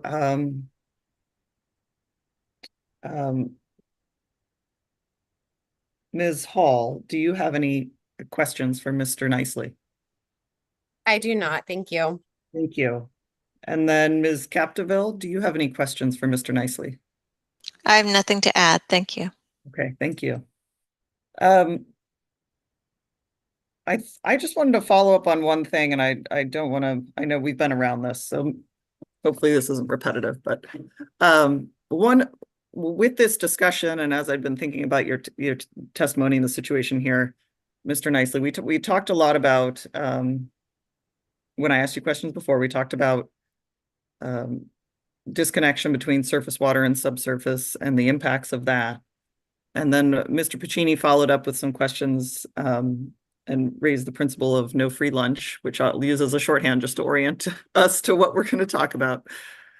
One of the ways I've been thinking about this is if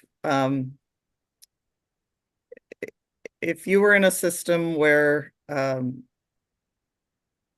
let's just think about a simple system. So I know the Santa Ynez is very complicated, but a simple system where effectively the stream is your only source of recharge, and you have a pumper, and the pumper is pumping when the surface water and the subsurface water are disconnected. But every year, I guess in our case, we have releases from a reservoir are released, and the subsurface space, if you will, is filled up. And so we have the cyclical event going on. Is one way to think about the impacts to stream flow from this pumping when the surface water and subsurface water are disconnected, is that the impacts are in effect deferred, because it will the releases that then fill up the aquifer will take, I think Mr. Piccini was phrasing it as take longer, or there'll be some amount of water that will be needed to fill up the aquifer that wouldn't have been needed if the pumping had not occurred. Does that make sense so far? Yeah, very good. So far, so good. Yeah. Okay. Yeah. And so does it make sense to think about it as a deferral of the impacts of the surface flow? And you might even think, well, it's a deferral of the impacts of the surface flow to a time when the surface flow might be higher or less. I mean, there may be benefits or disadvantages depending on the timing. But is that one way to think about it? It is. What hasn't been mentioned is that the effects of, it seems like everything's delayed, right? The pumping, everyone said the pumping incurs a drawdown that continues after the pumping stops. That's been said, right? What hasn't been said is the effects of that pumping also don't start right away, right? It takes time for that pumping to propagate outward, and then it also takes time for that to go away, right? The phrase free lunch has been used by others on the basin because of the required releases. I'm not going to propagate that. I didn't mean it in that but way. yeah, I know.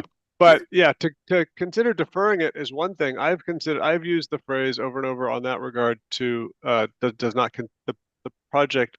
My analysis considers the management of the river, because the additional releases which would refill any pumping depression anyway are going to be released in great excess of the size of the hole, so to speak, right? Okay. You're going to get your tax return and you're going to have plenty of money. But whether in this case, there's a lot of water released and it's going to refill the pumping depression if there is one. There won't be much of one, but if there is one, it might take another, and I haven't done this analysis. It might take another several days to refill, but it won't be on the order of months. Yep. It will be on the order of days, more days for that huge excess of water to go down through these really coarse sands and gravel down into the aquifer. Great. That's very, very helpful. I think that fits my understanding. Good. Thank you for that. I think with that, I can turn back to Ms. O'Sullivan. Do you have redirect questions for Mr. Nicely? Just very, very briefly, and it's based on Mr. Puccini's final questions there. So if we could pull up actually Solvang 5, which is Mr. Nicely's direct testimony. Ms. Mullen, that would be great. Thank you.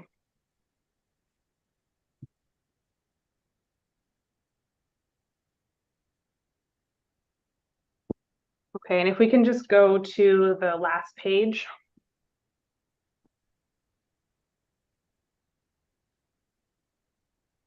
Okay, and Mr. Nicely, you recognize this as your last page of your direct testimony, right?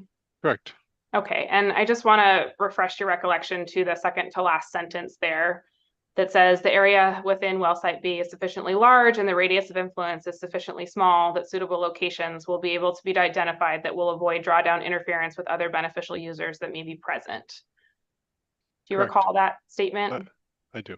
Great. And so when Mr. Puccini asked you about whether you'd taken into account the impact of the new wells in Site B on SY Water 1111, you were referring to the fact that we haven't picked the exact location of the well, and so we don't know precisely. You haven't done that analysis, right? The precise analysis. That's right, but you're correct that the work that went into the conclusion here came up with the conclusion that it won't cause undue drawdown to interfere with their ability to use this resource for other purposes. And that well site B is a large enough area that when we do pick the location of the well later in time, that we can essentially avoid other users like SY Water 1111. Correct. Well site B is quite large and extends pretty far in east, west, and north, south directions. Yes. I just want to object to that because I think that's pretty darn speculative. They haven't done any analysis as to where the wells are going to be located, let alone determine what effect they'll have on site water 1111. My response would be that this is a statement from Mr. Nicely's direct testimony that was not objected to in evidentiary objections. So it's in the record, and I'm directing us to it now in response to the cross-examination questions. Say overruled, but your objection is noted, Mr. Puccini, in terms of going to the weight of the evidence. Thank you. And that's all, Mr. Nicely. Thank you. Thank you. Thank you, Ms. O'Sullivan. And with that, I will turn back to Mr. Bivens. Do you, based on that, based on my questions and the redirect, do you have any additional questions for Mr. Nicely? I do not. Thank you. Thank you. And then back to you, Mr. Puccini. Do you have any additional questions? Yes, just one. Mr. Nicely, it sounds like we don't have information on seepage rates. Is that correct? That is not correct. You would go back to the sort of complex hydrogeologic. I'm gonna object right now. I mean, my understanding is that the recross is supposed to be limited to the scope of redirect. So this would be outside of that. It is, but it's also there was my questions, which adds to things. So I'm yeah. going to allow this line. I know that I am a wild card. So go ahead, Mr. Piccini. Yeah, just again, and it sounds like the answer is no, but it didn't sound to me like we had information on seepage rates, notwithstanding the testimony you provided earlier in reference to this complex hydrogeological sort of context that you were describing earlier. Yeah, I did not provide anything about seepage rates, but they exist. I've seen graphs going all the way back to like old images that show how long it takes the water to get downstream because as it's lost. I've reviewed documents that I have not included in my testimony, including the Sentinez River hydrologic model, which calibrates all of the aquifer inputs of seepage and hydraulic conductivity that were used. And they're all very well quantified for the entire stretch of the stream for all the different nodes, as they call them, for the USBR. Okay, thank you very much. That's all. Great. Thank you, Mr. Piccini. I believe with that, we have wrapped up Mr. Nicely's rebuttal and a portion of your rebuttal testimony. And with that, I want to thank you for joining us once again, Mr. Nicely. I really appreciate you being here and your patience with all of the questions. So I appreciate the very opportunity. Much. Thank you. And you're excused for the day. Bye-bye. Ms. O'Sullivan or Mr. Kim, maybe Mr. Kim, you're now on the spot. My understanding is the city would like to call Mr. Vanderlinden next. Is that correct? That is correct, Officer Kunze. And so Mr. Vanderlinden, I see, is here, and he is ready to present an oral summary of his rebuttal testimony. Mr. Vanderlinden, if you don't mind, if your camera is functioning, maybe you want to turn it on as well as turn on your mic. And there you are. And so just as a matter of background, so Mr. Vanderlinden, his direct testimony was submitted as Solvang Exhibit 2. His resume was marked and introduced as Exhibit 9 of Solvang. And if I can ask Ms. Mullen to bring up Solvang Exhibit 170, which is Mr. Vanderlinden's rebuttal testimony in the event that someone wants to refer to it and save time. So with that, Mr. Vanderlinden had submitted rebuttal testimony discussing the remaining protesters' proposed permit terms, and he has an oral summary of his rebuttal testimony, and if he may present that right now, Officer Kunze. Thank you. And I'll just remind you briefly, Mr. Vanderlinden, first of all, welcome. Good afternoon. Thank you for being here. Good afternoon. Mr. Vanderlinden, do you recall taking the oath regarding the truth of your testimony when you testified in this proceeding on November 6th? Yes, I do. And do you understand that the oath applies to your testimony today? Yes, of course. Thank you very much. Please go ahead with your oral summary, please. Okay, thank you, Officer Kinsey. So good afternoon. As Tilden Kim mentioned, my name's Matt Vanderlinden. It's kind of like a song in Dutch. Anyway, sorry for being so long. The purpose of my rebuttal testimony is to address the permit terms proposed by the remaining protesters. As stated in my direct testimony in paragraphs 17 and 19, the city's average annual water production from 1986 to present is 1,558 acre-feet per year. The city's peak annual water production since incorporation was 2,155 acre-feet per year, and the city's build-out demand is expected to increase to 1,980 acre-feet per year by the year 2040. The remaining protesters' proposed permit terms should be rejected because they are unnecessary, unclear, and so restrictive as to deprive the city of its water rights and the general public of essential water needs. Let me emphasize that the city does not and will not divert more water than it needs. The city is requesting a maximum diversion rate of 2.84 cubic feet per second and a maximum annual diversion of 1,368 acre-feet per year. As demonstrated by many testimonies and exhibits, Solvang's average annual diversion and average diversion rate is expected to be much less than these maximums. The city's expert witnesses have explained that even the maximum diversion of 1,368 acre-feet per year at a maximum rate of 2.84 cubic feet per second proposed by the city will not have a significant impact on steelhead, listed species, and public trust resources.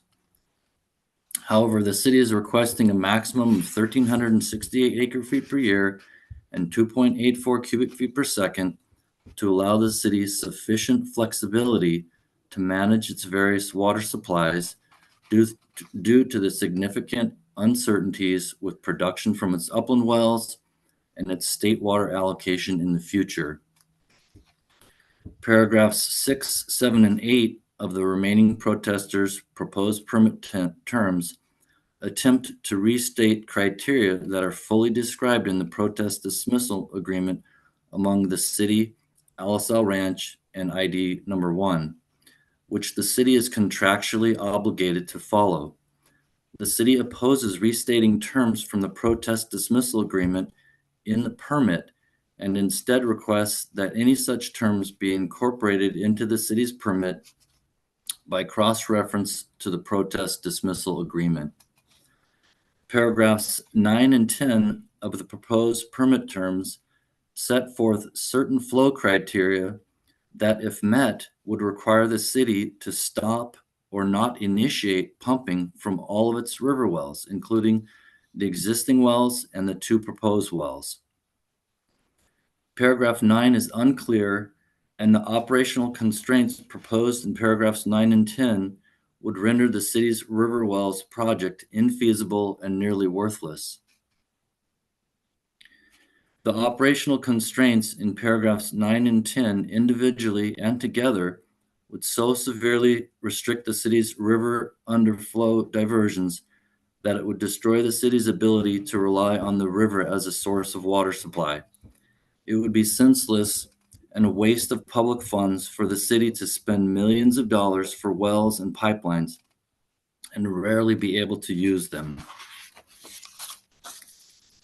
Mr. Nicely provides a quantitative analysis of paragraphs 9 and 10 of the proposed permit terms in his rebuttal testimony.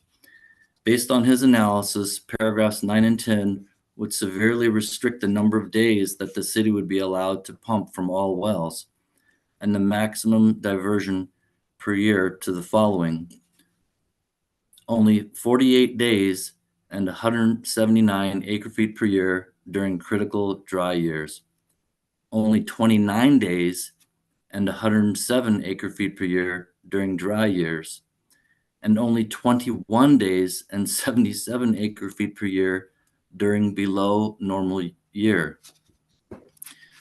On average, for all water year types, Mr. Nicely found paragraphs 9 and 10 would only allow the city to divert a total of 171 acre-feet per year, or only 13% of the city's planned maximum diversion of 1,368 acre-feet per year. On average, the city would be prohibited from pumping its wells 320 days per year. And even in the wettest years, Solvang would be restricted from pumping 277 days per year. Furthermore, many of the days the city would be permitted to pump are during the wet, cool, and low demand months when the water is least needed.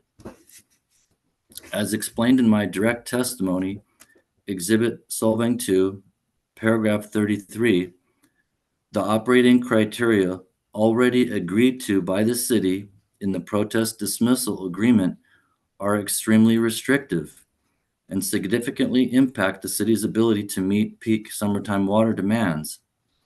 The constraints on the city's river wells proposed in paragraphs 9 and 10 are so severe and unreasonable they would render the city unable to meet water demands for several months each year and essentially immediately thrust the city into a water supply crisis. Paragraph 11 of the proposed permit terms would require the city to post on a publicly accessible website all changes to well operations in accordance with the above operating criteria within 24 hours of implementation, including declarations and supporting documentation.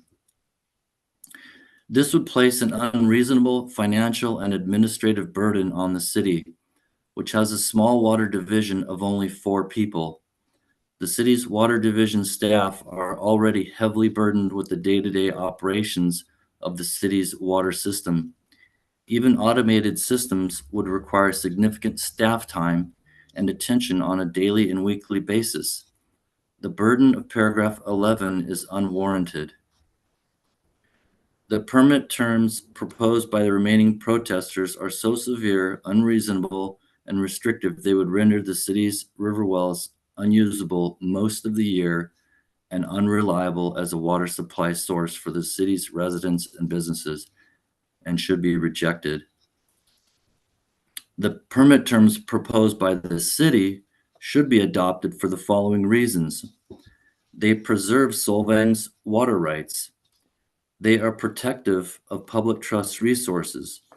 They maintain the permit terms within the administrative, financial, and operational resources of the city. They take into account extensive water conservation implemented by the city over the past 15 years. They are based on the projected build-out water demand of the city. They are consistent with the protest dismissal agreement and therefore address the concerns of Alisal Ranch and ID number 1. They represent a 62% reduction in annual diversion and 43% reduction in maximum rate of diversion when compared to the city's current permit terms. They represent a 59% reduction in the city's reach of diversion when compared to the city's current permit terms. They eliminate Solvang Well 7A in the reach of the San Ynez River that has been identified as favorable habitat for steelhead. They locate new wells out of the active river channel, 3,500 feet or more downstream of existing wells, and in an area with a more productive alluvium. They reduce the total number of river wells from 8 down to 3, a 60% reduction compared to the project analyzed in the city's certified final EIR. They result in the cessation of pumping from wells 3 and 7A near the Alisal Bridge when flows in the river drop below 1.5 cubic feet per second, thereby stopping pumping near Alisal Bridge during low flow conditions. And they provide for a reasonably flexible and reliable water supply source for the residents and businesses of Solvang. That concludes my comments, and thank you for your consideration. Thank you, Mr. Vanderlinden. At this point, I will turn first to CCRB. Mr. Bivens, do you have questions for Mr. Vanderlinden?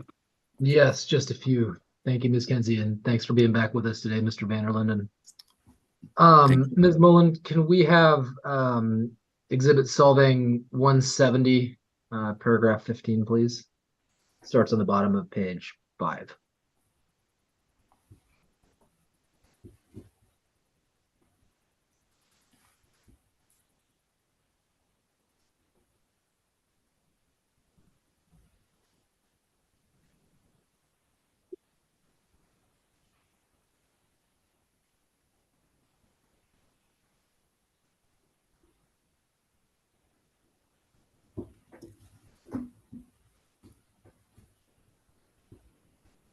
And so, Mr. Vanderlinden, I'm just looking at the first sentence in paragraph 15. You've written, for example, the city was unable to run its river wells during several months in spring, summer, and fall of 2022. And my question is, why was the city unable to run its river wells during those months in spring, summer, and fall of 2022?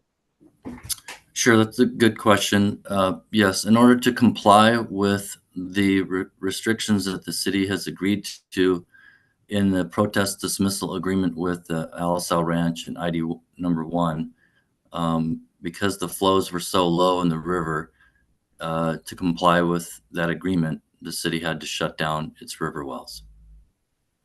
Okay, so there was water available in the alluvium to pump in those months, correct? Objection calls for speculation. If you know, Mr. Van der Linden. I'm sorry, could you say that again? I'll overrule the objection, but Mr. Van der Linden can characterize his answer. But Mr. Bivens sounds like we need the question again. Yeah, so Mr. Van der Linden, there was water available in the river alluvium to pump in those several months in spring, summer, and fall of 22, correct? No, I would not say that's correct. So I'm not sure what you mean available. There's two conditions in the city's protest dismissal agreement that would trigger or require the city to stop pumping. One is based on the flow rate in at the LSL bridge with the USGS flow gauge, and the other is there's a monitoring well that and the agreement includes an elevation, a water surface elevation in that well. If it drops below that point, the city is required to stop pumping. Understood. But if the city, just ignoring those conditions in the settlement agreement for a moment, if the city had turned on the river wells, they would have been able to extract water from the alluvium during those months, correct? I'm not certain. Most likely, yes, but without more information on exactly what the flows were in the river and the level at the monitoring well, I couldn't answer that question definitively. Okay, are you aware of any time at which the physical availability of water in the alluvium prevented Solvang from pumping more water than it did as shown in Solvang 121? At what time period? Well, actually, let's say from 2002 through 2022. Yes, on two occasions while I was serving as the public works director there, the river and the underflow in the river reached such a low level that the city's wells were starting to pump air, and so the city had to shut down the wells. Its wells. Okay, and then those levels later recovered, correct? Correct. Yes.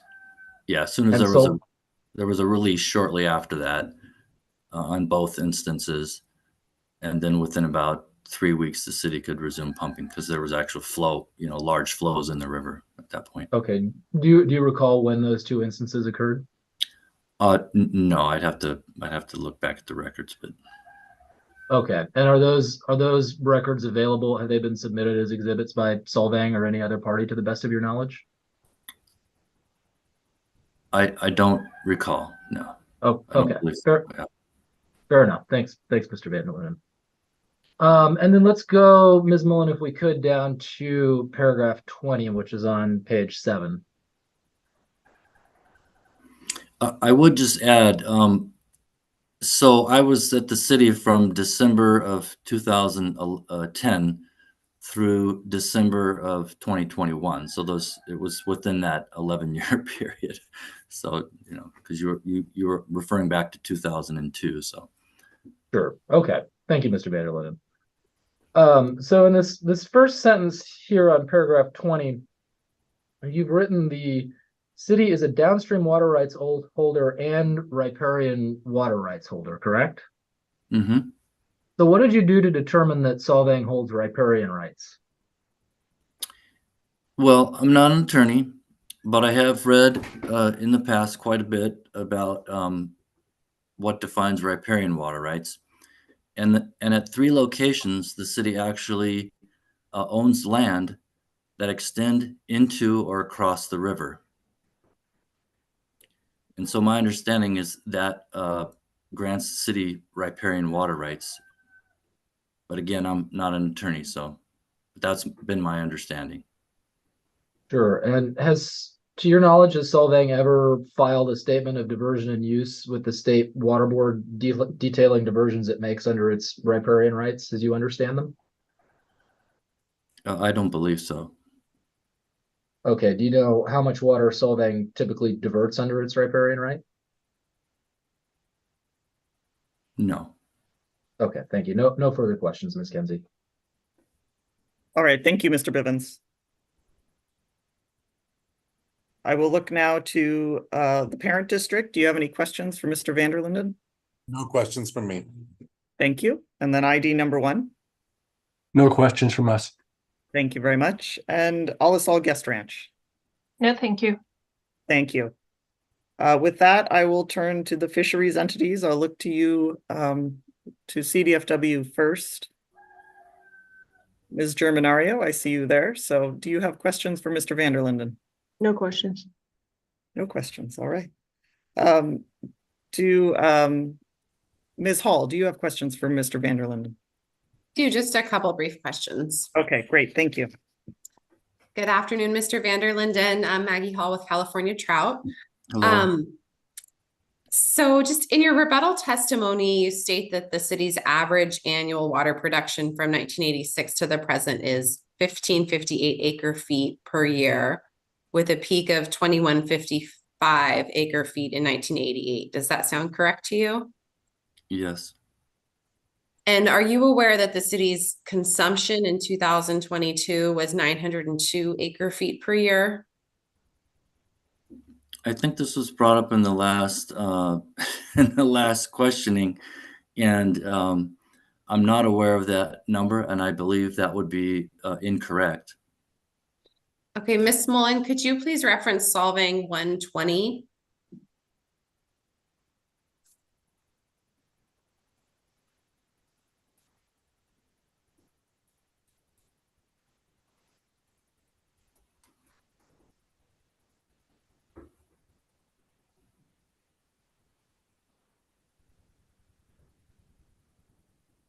So cell 48H here, the 2022, I think we have to scroll down just a bit, consumption. At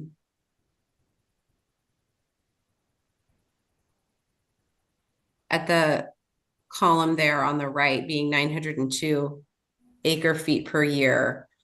So based on that and your projection of 1980 acre feet by 2040, your testimony is that consumption will increase to that amount by 2040. Is that right?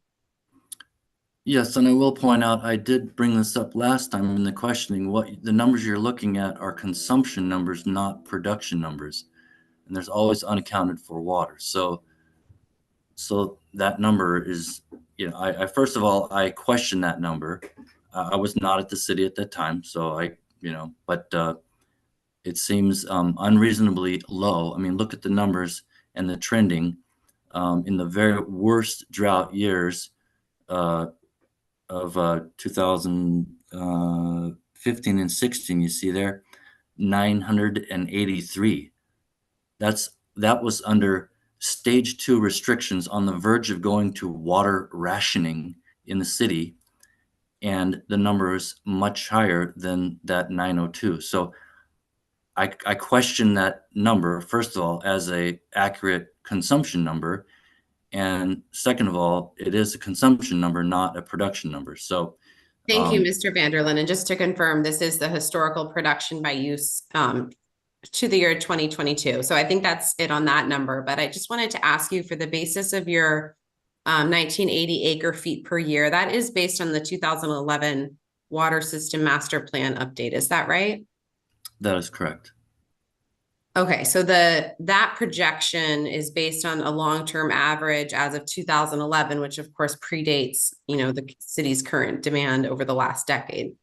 Is that right? Correct. Okay, thank you. And just one more brief question. I wanted to make sure, are you aware that the city council adopted an ordinance that limits urban growth over the next 20 years?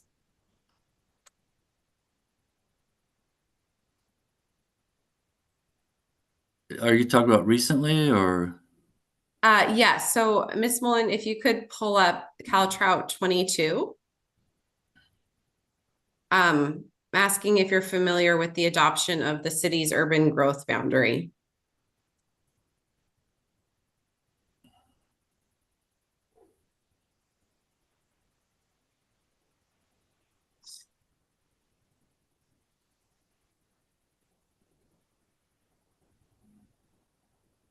So this is just a news article about that urban growth boundary from 2020. Do you recall that adoption of that measure?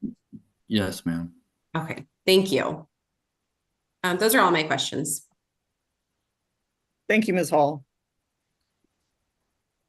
Ms. Capdeville, do you have questions for Mr. van der Linden?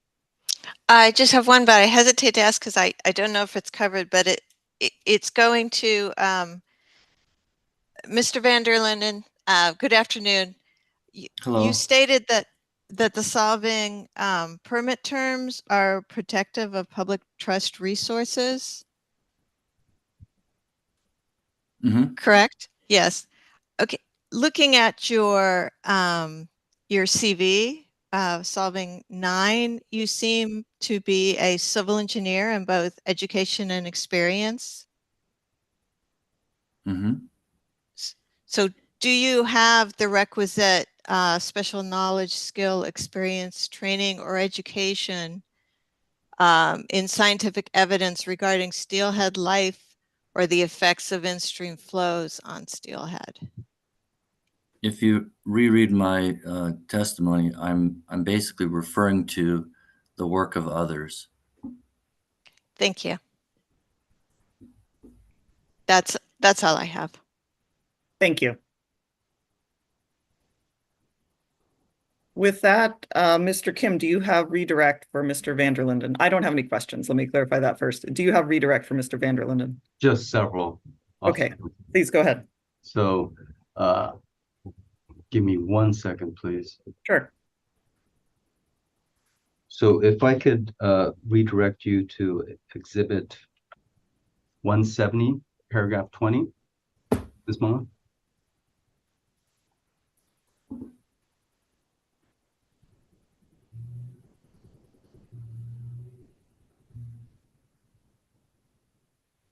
Mr. van der Linden, you remember questioning by Mr. Bibbins regarding the first sentence in paragraph 20? Yes.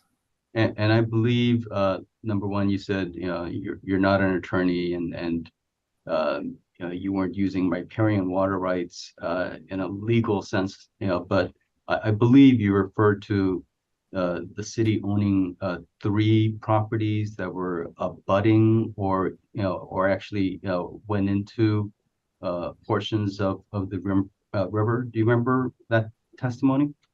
Yes. Yes, sir. Can you elaborate on what those 3 properties were that you were referring to?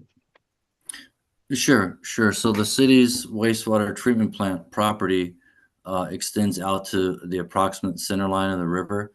So there's, I'm not sure how many acres, but several acres of land owned by the city that extends in that location out to the middle of the river.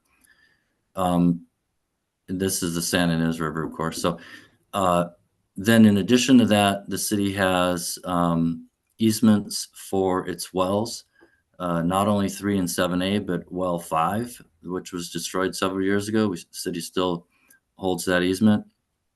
And those easements extend out, well into the river. And then in addition to that, there's the public right-of-way for the Alisal Bridge. The bridge itself, I think, is about 80 feet wide, but the public right-of-way, I think, is about 120 feet wide there that extends across the full width of the river. So those are the 3 locations. So technically there's 3 wells, so there's 3 easements plus 2 other locations. So I guess a total of 5 really. In this petition that the city is seeking, do you have an opinion on whether the city is seeking rights as a downstream water rights holder or as a riparian water rights holder? Well, yeah, my understanding this whole proceeding is as a downstream water rights holder. Thank you. If I could direct you to exhibit 120, Solvang 120.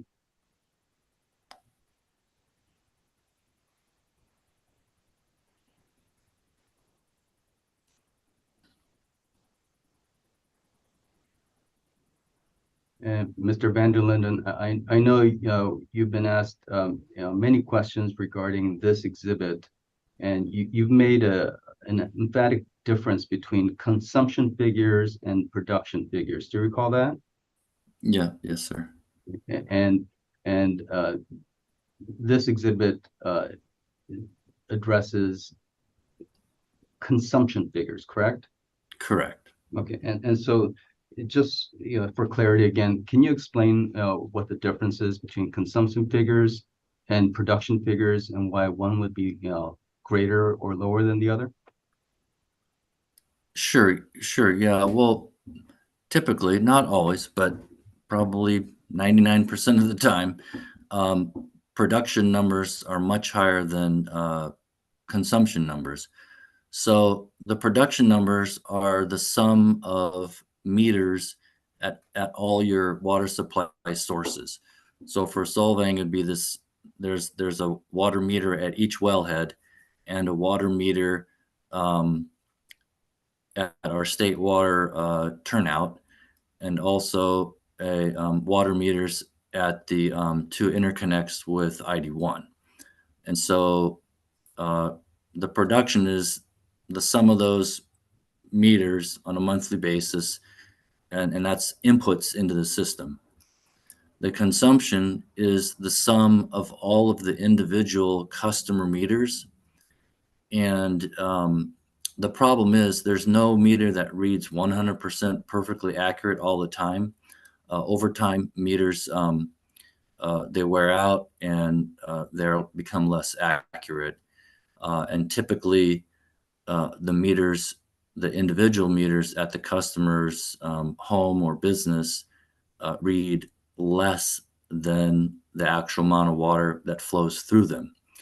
In addition to that, so that's one source of unaccounted for water.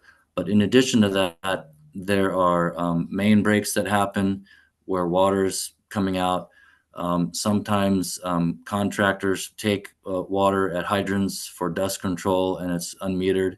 It's supposed to be metered, but unfortunately, sometimes the city can't have a watchdog everywhere. Things like that happen. And there's a few other reasons. Sometimes there's pressure spikes within the water system when a pump turns on or off, and that pressure spike affects the joints of the pipe in certain locations, and water can leak out of those joints. Anyway, so there's a variety of reasons, but all of that's referred to as unaccounted for water, which is the difference between the inputs and the output. Thank you, Mr. Van der Linden. Ms. Mullen, we can take down Exhibit 120 now. Mr. Van der Linden, you recall the last line of questioning by Ms. Capdeville regarding preservation of public trust resources. Do you recall that?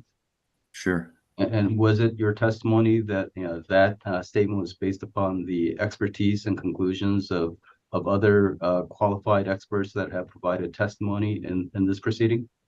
Yes. Thank you. No further questions, Officer Kunze. Thank you, Mr. Kim. Thank you, Mr. Van der Linden.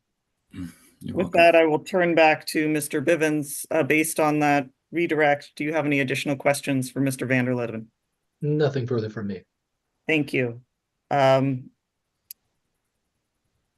Ms. Hall, do you have any additional questions for Mr. Van der Linden? I do not. Thank you. Thank you.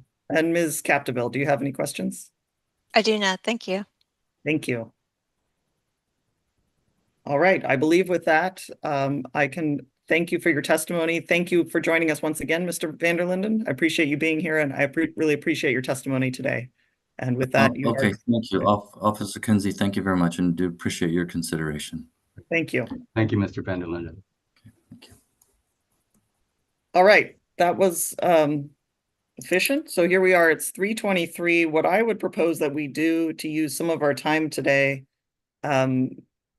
because I did commit and to not calling any additional witnesses for CDFW until Wednesday, would be to go through an offer and any additional objections to the City of Solvang's exhibits with the notation that we have an aside for the pending motion in limine from CDFW. I would propose to take a break about 15 minutes before we do that, so I can orient myself and all of you can orient yourselves. But does anyone have any comments about that proposal to use some of our time here today, or have anything else that we should also address? Ms. O'Sullivan, is Solvang prepared to make an offer when we return from our break? Yes, yes, we are prepared to make an offer, and then I might just ask for some clarification around the outstanding motion in limine, but I think we can get to that after a break. Okay, great. And Officer Kunze, this is Tilden Kim for Solvang. Would it be helpful for you or Solvang to circulate in advance, perhaps a list or a spreadsheet of those exhibits that we're preparing to offer into evidence, so that everyone's literally and figuratively on the same page in terms of what those exhibits are, or would you like to just deal with that seriatim as we go through our list of exhibits? Well, I believe, well, that's part of what I want to orient myself when I take 15 minutes. I was going to look back. I believe our internal, not internal. I believe that the Solvang's index, the Excel spreadsheet that's up on the FTP site, has been updated by my team to include the evidentiary rulings that I've issued this far. So we would have that, and it has a full list of Solvang's exhibits. I was going to, during the break, refer back to that and make sure I understand where we are. But if there's anything else you suggest, Mr. Kim, to make sure we're all on the same page, I'm certainly open to that. No, it sounds like the 15 minutes will be well spent, and we'll Yes. come back and cross-reference our lists. Great. That sounds good. Anything else before we take a 15-minute break? All right. I will see all of you back here at 3:40. Thank you.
All right, I took 2 extra minutes. But I'm back. When we have everyone back, we will pick up again.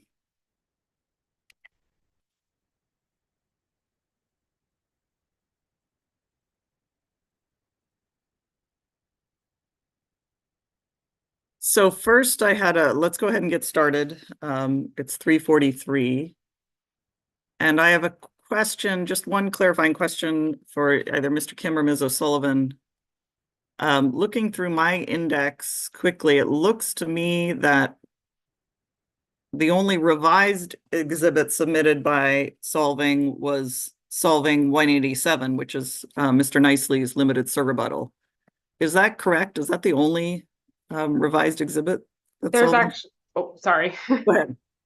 There's actually 2 more, and they were just fixing typos, so that's probably why it didn't stick in your mind, because it wasn't of any didn't come up in any oral testimony or cross or anything. But there is a revised version of Solvang 125 and Solvang 166. Okay, great. Let me make sure. Those are listed in that Excel spreadsheet, but also the original ones Revised. are. Yes, they are. Yeah. And then, as I recall, and from looking at my notes, there was an objection. One of CDFW and NIMS objections, evidentiary objections that I deferred, was with respect to Mr. Nicely's testimony, which I believe is Solvang 5. And part of that had to do with, I think it turned out to be a typographical error, and I believe Solvang responded to it in the response to the objection. But that did not result in a revised version of that testimony. You just addressed it there. Correct. We submitted an errata, but we didn't submit a revised testimony exhibit because it was so minor. And yeah, so our position with respect to that particular objection would be that is moot, because that has been confirmed to be a typographical error and addressed. Yes, and there is, and I'm just connecting all the dots here if I can, so that there's when we enter it, I guess I can note that Solvang 5 has an errata associated with it, just so we have all our. Yeah. Are there any other exhibits that have an errata associated with them? No, and would you prefer that we submit an actual version of his direct testimony with that typo fixed? I mean, we're happy to do that. I don't think it's worth anyone's. Okay. I don't think it's worth anyone's time. Thank you. Fair enough. I remember it. All right. So my understanding, for us, just to orient all of us so that we're on the same page, is that at this time, I will ask Solvang to offer your exhibits into evidence with the exclusion of Solvang 187 revised, simply because we have an outstanding motion, evidentiary motion related to it. There are also 2 elements of CDFW and NIMS objection to the case in chief exhibits that I have. I've deferred. I don't think, now I'm thinking out loud. I didn't look back at the objections to the rebuttal testimony, so that may be an obstacle here. I don't believe there's any deferred rulings. Defer anything? I mean, please, other attorneys jump in and make sure I'm remembering correctly, but my recollection is for Solvang's exhibits, rebuttal exhibits, I don't believe there were any deferred evidentiary rulings. I am going to verify this right now, and I also feel free to speak up to any of it. It would be good if we can take care of this now. So I apologize. We're doing this a bit on the fly. I'm not as prepared as I would like to be. Let's see. Ms. Kenzie, if I may, I believe in your evidentiary ruling on case in chief objections, CWW had some objections as to Joseph Gibson testimony, Solvang 4. I believe, well, there was one element of it where you stated that, I believe, you sustained, but without prejudice to objections to specific statements as to his qualifications and expertise. And then the second element, I believe you did defer ruling on the evidence code sections 801 and 802. Yes, I did that. And then there's an outstanding, I deferred ruling on Mr. Nicely's testimony. So those two I'm aware of and I'm prepared to rule on. I just had not looked back at whether there were outstanding objections to rebuttal testimony that, or rebuttal exhibits that I had deferred in my written, my most recent written ruling.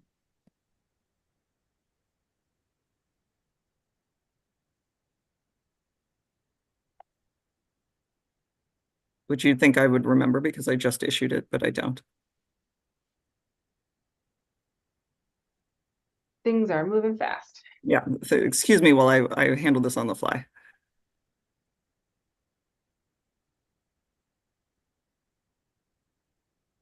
I believe there's an objection to Solvang 170. Mr. van der Linden's rebuttal testimony. Well, I ruled yes, but I ruled on that in my December 1st. I have a December 1st ruling. Thank you, Mr. Anderson. Yeah, that is correct. Yep. That objection was overruled. So I believe my December 1st ruling addressed all of the outstanding objections by CDFW to rebuttal testimony, noting that we have this motion in limine with respect to the surrebuttal testimony of Mr. Nicely, and then I'm prepared to rule on the deferred objections to Mr. Gibson's testimony and Mr. Nicely's case in chief testimony, which I can do now. But does that fit with so far everyone's understanding of where we are? Yes, except that Ms. Kenzie, you'll recall that the conclusion of the last set of hearings, I indicated I'd be making a hearsay objection when Solvang offered its exhibits into evidence, and I'm prepared to do that whenever you're ready. Okay. Yes, that's fair enough. I will accept those additional objections. Well, I'm going to first rule on CDFW's objections to Mr. Gibson's testimony and Mr. Nicely's testimony that are outstanding. So this will be an oral ruling. I do not plan to issue a written ruling on this. I will do this orally, but I am going to overrule both of those objections with respect to Mr. Gibson's testimony and CDFW's objection with respect to his reliance on the 2000 biological opinion, the 2021 biological assessment, and the MOUs entered into by CDFW. My determination is that it was reasonable. These documents were reasonable bases for Mr. Gibson to base his conclusions on. However, I do note CDFW and NIMS objections to the use of these documents, the limitations on the use of these documents, and we had the opportunity for cross-examination about these issues. So I will view these objections as going to the weight of Mr. Gibson's testimony. Similarly, with respect to Mr. Nicely's testimony as the portion to which CDFW and NIMS objected as lacking foundation and speculative, I find that as going to the weight of the evidence. There was an opportunity for cross-examination about the specific conclusions in the testimony that was cited by CDFW and NIMS, and I will consider it in determining the weight of that testimony, but I'm not going to exclude that testimony on that basis. So I believe with that, I have ruled upon the outstanding objections. I think what I'd like to do is go ahead and hear the offer from Solvang, and then Mr. Bivens, I will turn to you and then others if there are additional objections to any of the exhibits offered by Solvang. So I will look to either one of you at this time. Ms. O'Sullivan, would Solvang like to offer its exhibits into evidence, and please identify the range of the exhibits and then also any that are revised exhibits, please. Yes, thank you, Ms. Kenzie. And I note that you do not want us to make a motion with respect to Solvang 187 errata. So I would just reserve the city's right to make a motion regarding that exhibit after Mr. Custis's testimony. And, at this point, we haven't submitted any rebuttal cross-examination documents, but we would just reserve the right to offer those to evidence if warranted and if there was proper enough foundation. Yes. Okay, so just want to reserve those two. But at this time, the city is Solvang requests that the AHO move the following Solvang exhibits into evidence. Solvang exhibit number 1 through 24, Solvang exhibit 125 revised, Solvang exhibits number 126 through 165, Solvang exhibit 165 revised, Solvang exhibits 167 through 177, and Solvang exhibits 180 through 185. Thank you. And I'm going to take a moment to scroll through my list, and we can all scroll through our list.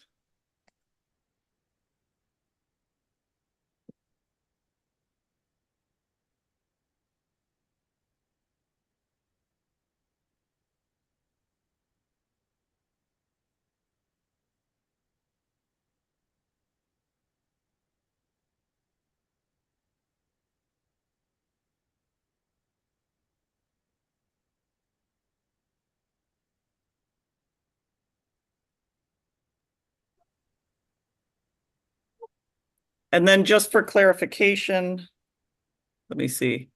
The numbers that the exhibits that are omitted, which is 166, 178, and 179, those were associated with rebuttal testimony from Mr. Gibson that was not offered, that is not being offered into evidence. Is that correct?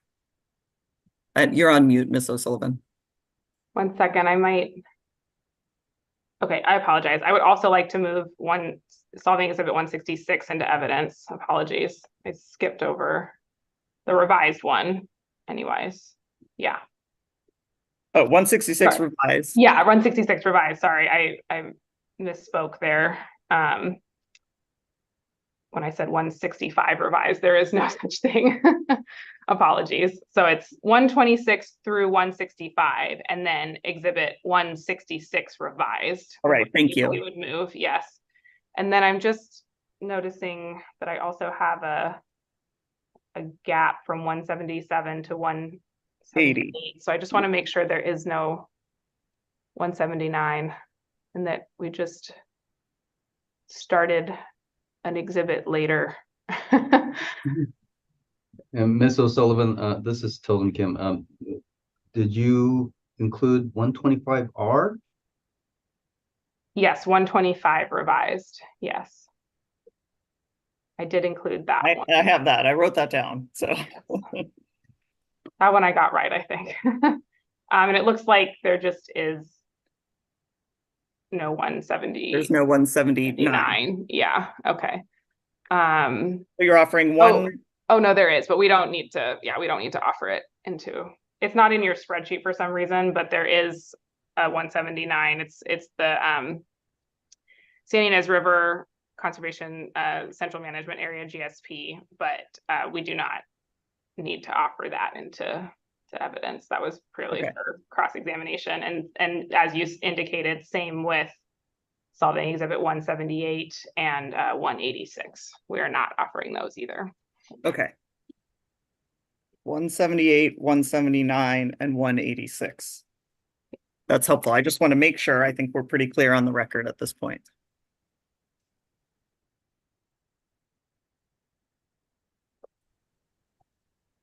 All right. I think with that, I will thank you for that offer, Ms. O'Sullivan. And with that, I will turn to you, Mr. Bivens, because I know you just told me you're prepared. Do you have any objections to the acceptance of the identified exhibits into the evidentiary record? So not to the acceptance into the record, but I do want to make sure that I make my timely hearsay objection under Government Code Section 11513 D to the testimony of Mr. Nicely and Mr. Gibson that rely on the Stetson technical memoranda. So those would be exhibits Solvang 69 through 74, and then exhibit Solvang 4, paragraphs 27 through 39, and exhibit Solvang 5, paragraphs 30 through 54. The Stetson technical memoranda are very clearly out of court statements offered for the truth of the matters asserted therein. These are not learned treatises or other rules and scholarly information of general application on which experts are customarily entitled to rely. They instead contain case-specific facts that Mr. Nicely and Mr. Gibson are presenting the conclusions of without providing independent interpretation or validation. That's particularly true of Solvang Technical Memorandum number 6, Exhibit 74. So we would object to these. These would be excluded in Superior Court as case-specific hearsay under Strobel v. Johnson & Johnson, 70 Cal App 5th, 796. Obviously, under Government Code 11513D, they are not excluded here, but they are hearsay and should be noted as such in the evidentiary record. Thank you, Mr. Bivens. Ms. O'Sullivan, would you like to respond to that? Yes. Actually, this is Solvang. yeah, if I may, Officer Kinsey. As Officer Kinsey knows, in these proceedings, hearsay is allowed. There's been many technical evidentiary issues that have been raised by Mr. Bivens, and to the extent that Officer Kinsey wants to address them and are concerned about them, I think it's best to have some opportunity for briefing on those issues. If Officer Kinsey is concerned about these hearsay objections. Well, let's thank you.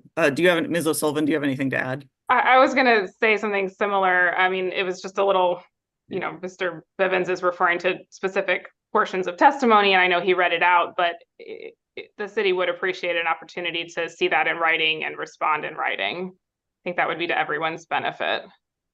My inclination would be to do that, although with the caveat to you, Mr. Bivens, it can be very brief. Just, I mean, what you just said is, I think, is helpful enough. My inclination would be to allow that. What we can do is barring other objections, admit those exhibits into evidence, and then allow for, with closing briefs, allow for responses to any hearsay objections that come up during this process, both these and any others that may come up. So that would be one way to handle this. Well, and if you're, yeah, that makes sense. And I understand where Solvang's coming from on that. If you're suggesting that we might be able to, simply assert that objection in the closing briefs, I mean, I think that would still be timely. I just wanted to make sure I got it before the case was submitted under 11513D. If putting it in the closing brief like that is sufficient, I think that makes sense. Or I can do it ahead of time. I very much appreciate you raising it now. What I was thinking is that that I would appreciate the timely raising of the hearsay objection when the exhibits are offered into evidence, and that the party whose exhibits they are can then respond with closing briefs. I wouldn't make it part of the page limits, but that would be a time to respond. I see. That's what I was thinking, if that makes sense to and we would do that for everyone. Do you have any comment on that, Mr. Bivens? Does that make sense to you? That does make sense to me. When should I plan to submit the written objection? Hopefully you can give me a few days so I can recover my brain stuff. No. I will give you, well, and I'm wondering if we just set a time. You've raised it orally, so we all know it's out there. And maybe I can just set a one date for everyone that's after what we expect. I mean, if we expect to close the evidentiary hearing on, at least for hearing from witnesses on the 13th, that we could do it maybe December 20th is what I'm thinking, just a week out. And then closing briefs, I believe, aren't due. I don't have it in front of me, but I believe they aren't due until something like the January 13th or some time off. So that would allow additional time. So December 20th would be the date to submit hearsay objections in writing. I would like to hear them orally so that we're all aware that they're coming when I ask for the offer of the exhibits into evidence. But December 20th would be the date for everyone to submit any hearsay objections in writing. And then the due date for closing briefs would be a date for all parties to respond to any hearsay objections against their exhibits. And so I'll look to everyone because this affects all of us. And Officer Kunze, Kim, yes, please. and this isn't an ask for today, but I just wanted to plant the seed that when we had contemplated the deadline for closing briefs, I don't think it was fully contemplated the scope of issues, and certainly CCRB's involvement has complicated some issues and lengthened the proceedings, and so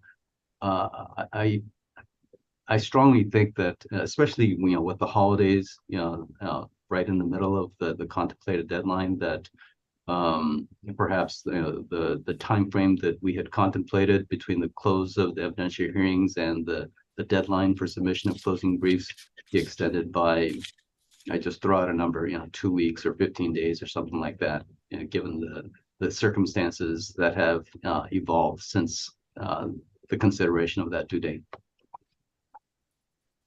Thank you. I'm not opposed to extending the date somewhat. I assume, let me ask it this way. Is there anyone in the room opposed to extending the deadline for closing briefs? I believe right now it's I've been told it's January 12th, and extending that to something like, I'm going to say something like February 1st, but I'm not looking at a calendar to see if that's a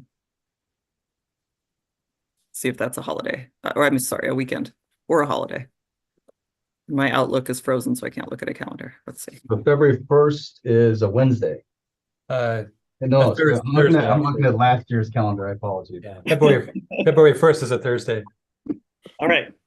Thursday, correct. Thank you. Not a holiday.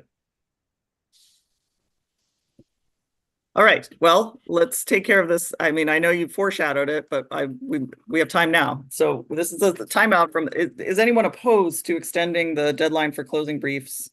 And now we're going to add this hearsay responses to hearsay objections to February 1st. No objections from CDFW. Thank you. All right. Then I will issue a procedural ruling memorializing the change to February 1st. So look at that, Mr. Kim. You got it that far. Ms. Kenzie, Mr. Kim did me the favor of opening the door with yet another request Okay. that I'm contemplating.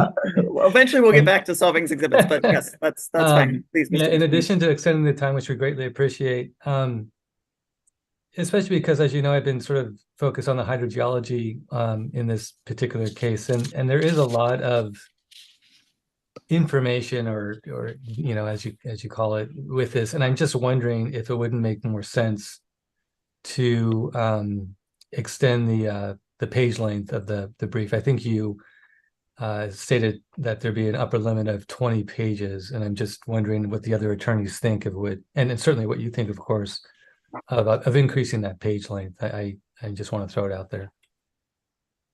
And that may be something I'll say, let's think about it. Let's defer and think about it. Here are a couple of thoughts related to that. One is the response to hearsay objections that we're talking about, I would perceive that to be separate.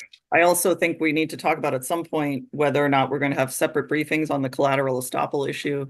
And I would consider that to be separate, so that wouldn't be part of the closing briefs. That would be a separate document, so it wouldn't be part of your page limit. But I appreciate you raising this now, Mr. Puccini. So let's consider that, and we'll get through. I mean, it would be good to know we haven't finalized whether or not where our evidentiary record is going to end exactly. So maybe let's revisit that question. Thank you for taking that under consideration. Very much appreciated. Thank you. And Officer Kunze? Yes. And thank you, Mr. Puccini, for raising the page limit as an issue.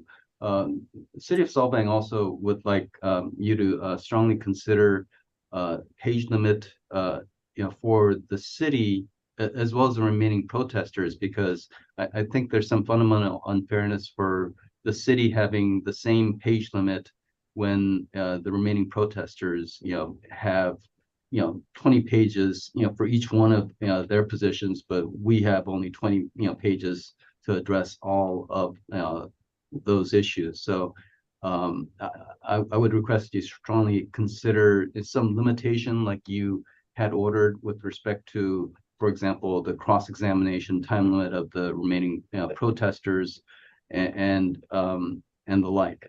Because I do think it's going to be a significant challenge for the city of Solvang to address all the issues in 20 pages, unless we put in a font so small that it's hard to read. So I would certainly, I strongly request a reconsideration, not only a limitation for the city's page limit, but also some limitation on the remaining protesters.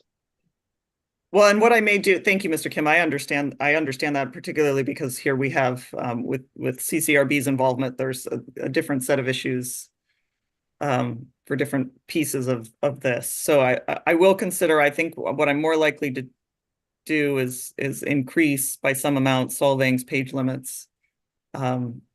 I guess that sort of has the same effect. But let's also thank you for raising that, and I will also consider that in conjunction with increasing the page limit. And if in the meantime there's inspiration and there's consensus among the parties, I mean, feel free to come with a proposal if you can work out an agreement. But otherwise, I will come up. We can talk about this again, and we'll come up with something appropriate. Thank you. Much. And I'll just as a corollary suggest that it may be appropriate to impose similar limitations on the parties who are aligned with Solvang. So, for example, right. I strongly gather that the parent district will have something to say about CCRB's position, and to the extent we can avoid substantial overlap and briefing between Solvang and the parent district on that issue, I think it would be similarly appropriate. All right, thank you. And Ms. Kinsey, this is Mary Capdeville with NOAA. I'm just, because we had that oral ruling, I'm wondering if there's a possibility of not having that door shut on hearsay objections until the beginning of Wednesday's hearing, so that can do it, read it at least from the YouTube, and just make sure we've got all what you ruled. I'm sorry, I think I may not be understanding. Are you concerned about the oral ruling with respect to the admission of exhibits, or are you concerned about the opportunity to raise hearsay objections? The second. I wanted to listen to the I wanted to read the oral ruling and then make sure that we don't have any hearsay objections as well. I see. All right. Well, I guess, and maybe I didn't have everyone on fair warning, so I will leave the door open for hearsay objections with response to Solvang's exhibits until Wednesday, till we reconvene on Wednesday, and we'll start off with that, whether there are any additional hearsay objections to be raised orally so that we're aware of them.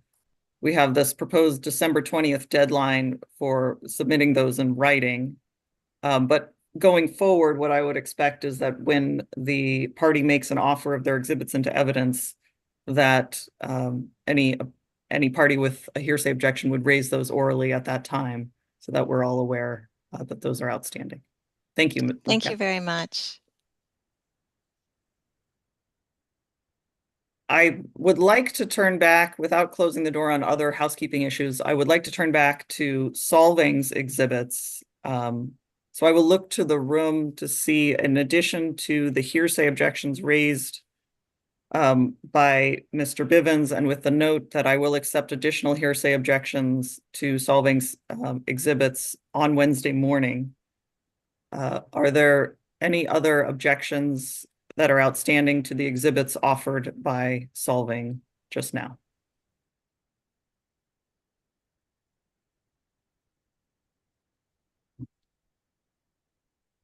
All right, then with that, I will accept into the evidentiary record the exhibits identified by Ms. O'Sullivan, including the revised versions of the exhibits that she identified, with the caveat that we have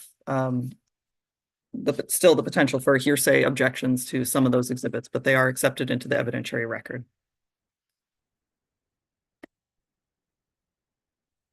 I would like to turn next just briefly to talk about what I foresee for our schedule on Wednesday, and I think we can probably cancel Thursday, but I want to talk about it. But before I do that, are there other procedural issues we should talk about before we turn to our plan for Wednesday.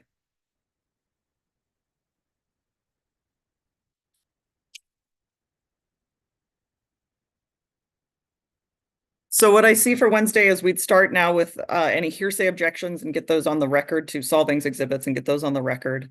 I would then turn to CDFW. I realize that Mr. Evans, if I have that right, Mr. Evans will be testifying on the 13th, not on Wednesday. But and I don't have it in front of me. You have two other witnesses? Maybe you can clarify for me, either Ms. Germanario or Mr. Puccini. Which of your witnesses would be available to testify on Wednesday? Ms. Kenzie, I believe that would be Hansen and Kit Custis. Great. Okay. And then Mr. Evans is scheduled for the 13th based on his availability. Is that correct? Correct. And then Ms. Hall, I believe Cal Trout has a witness who is available on Wednesday. Is that accurate? Correct. And can you just remind me of which one is? Yes, it's Dr. Trush. Dr. Trush, that's right. Yes, I know that. Thank you. So my intent would be to get through those three on Wednesday and then defer Mr. Evans. And then we have Mr. Bush, who is, I think I had agreed could testify on the 13th. Does that fit with your understanding, Ms. Capdeville? You're on mute if you're talking. I was looking for my mute button. Thank you. Sorry. Yes, that is correct. The following week is Mr. Bush. And then Mr. Bivens, I'd like to hear from your witnesses also on the 13th. Does that work with, I think you had to check, the last time we spoke, you had to check with your witnesses to confirm their availability. Does that fit with their availability? Yes, they will be here and ready to go on the 13th. Great. So with that, I would ask I think we can get through those three witnesses just on Wednesday. I would ask Cal Trout, Ms. Hall, if you could be prepared to offer your exhibits into evidence, because I think with Dr. Trush, that would be the remainder of your witnesses. And that might be a good time for us to, assuming we have time to offer and deal with your exhibits. Does that make sense to you? That sounds good. Okay. And CDFW will wait because you have an additional witness. So we won't do it on Wednesday. With that, I'm inclined to cancel our hearing day for Thursday so I can give you back a day. Are there any concerns or objections to that, canceling Thursday? I don't object, but I just wonder if maybe we want to wait to cancel it until we see how we do on Wednesday. Will we get through three? Yeah, maybe we can get through three. I don't know. I'm being cautious, I guess. So normally my inclination is also. No, I'm going to put, sometimes the work expands till the time allowed. So I'm going to go ahead and I appreciate that, Kat. You may prove me wrong and then I'll be sorry, but let's go ahead and cancel Thursday. I'll give all of you back your day. And we'll go forward as we talked about on Wednesday. Are there any other housekeeping or other items that we should address today before we break and reconvene on Wednesday morning at 9 o'clock? I just have one point of clarification. One of the suite of deferred things that we've mentioned is the collateral estoppel arguments regarding the 2016 BIOP. Yes. And this sort of touches on Solvang's exhibits because we do have the 2016 BIOP in our exhibits, but I just want to be clear that we're only offering that for the purpose that it's used in Mr. Gibson's testimony. So it's a limited purpose, and the whole collateral estoppel argument, I think, is sort of separate from that. So just wanted to maybe let me rephrase that. You are not waiving your collateral estoppel argument by having offered and now admitted that exhibit into evidence. Is that correct? One way to phrase it. Okay. Yes, understood. Thank you. Is there anything else we should address? All right, with that, I thank you to all of you. It was a good day. We got a lot done. Thank you to the witnesses for joining us, and thank you for all of your professionalism, and I will see you 9 o'clock on Wednesday morning. We're adjourned until then. Thank you. Thank you. Thank you. Thank you.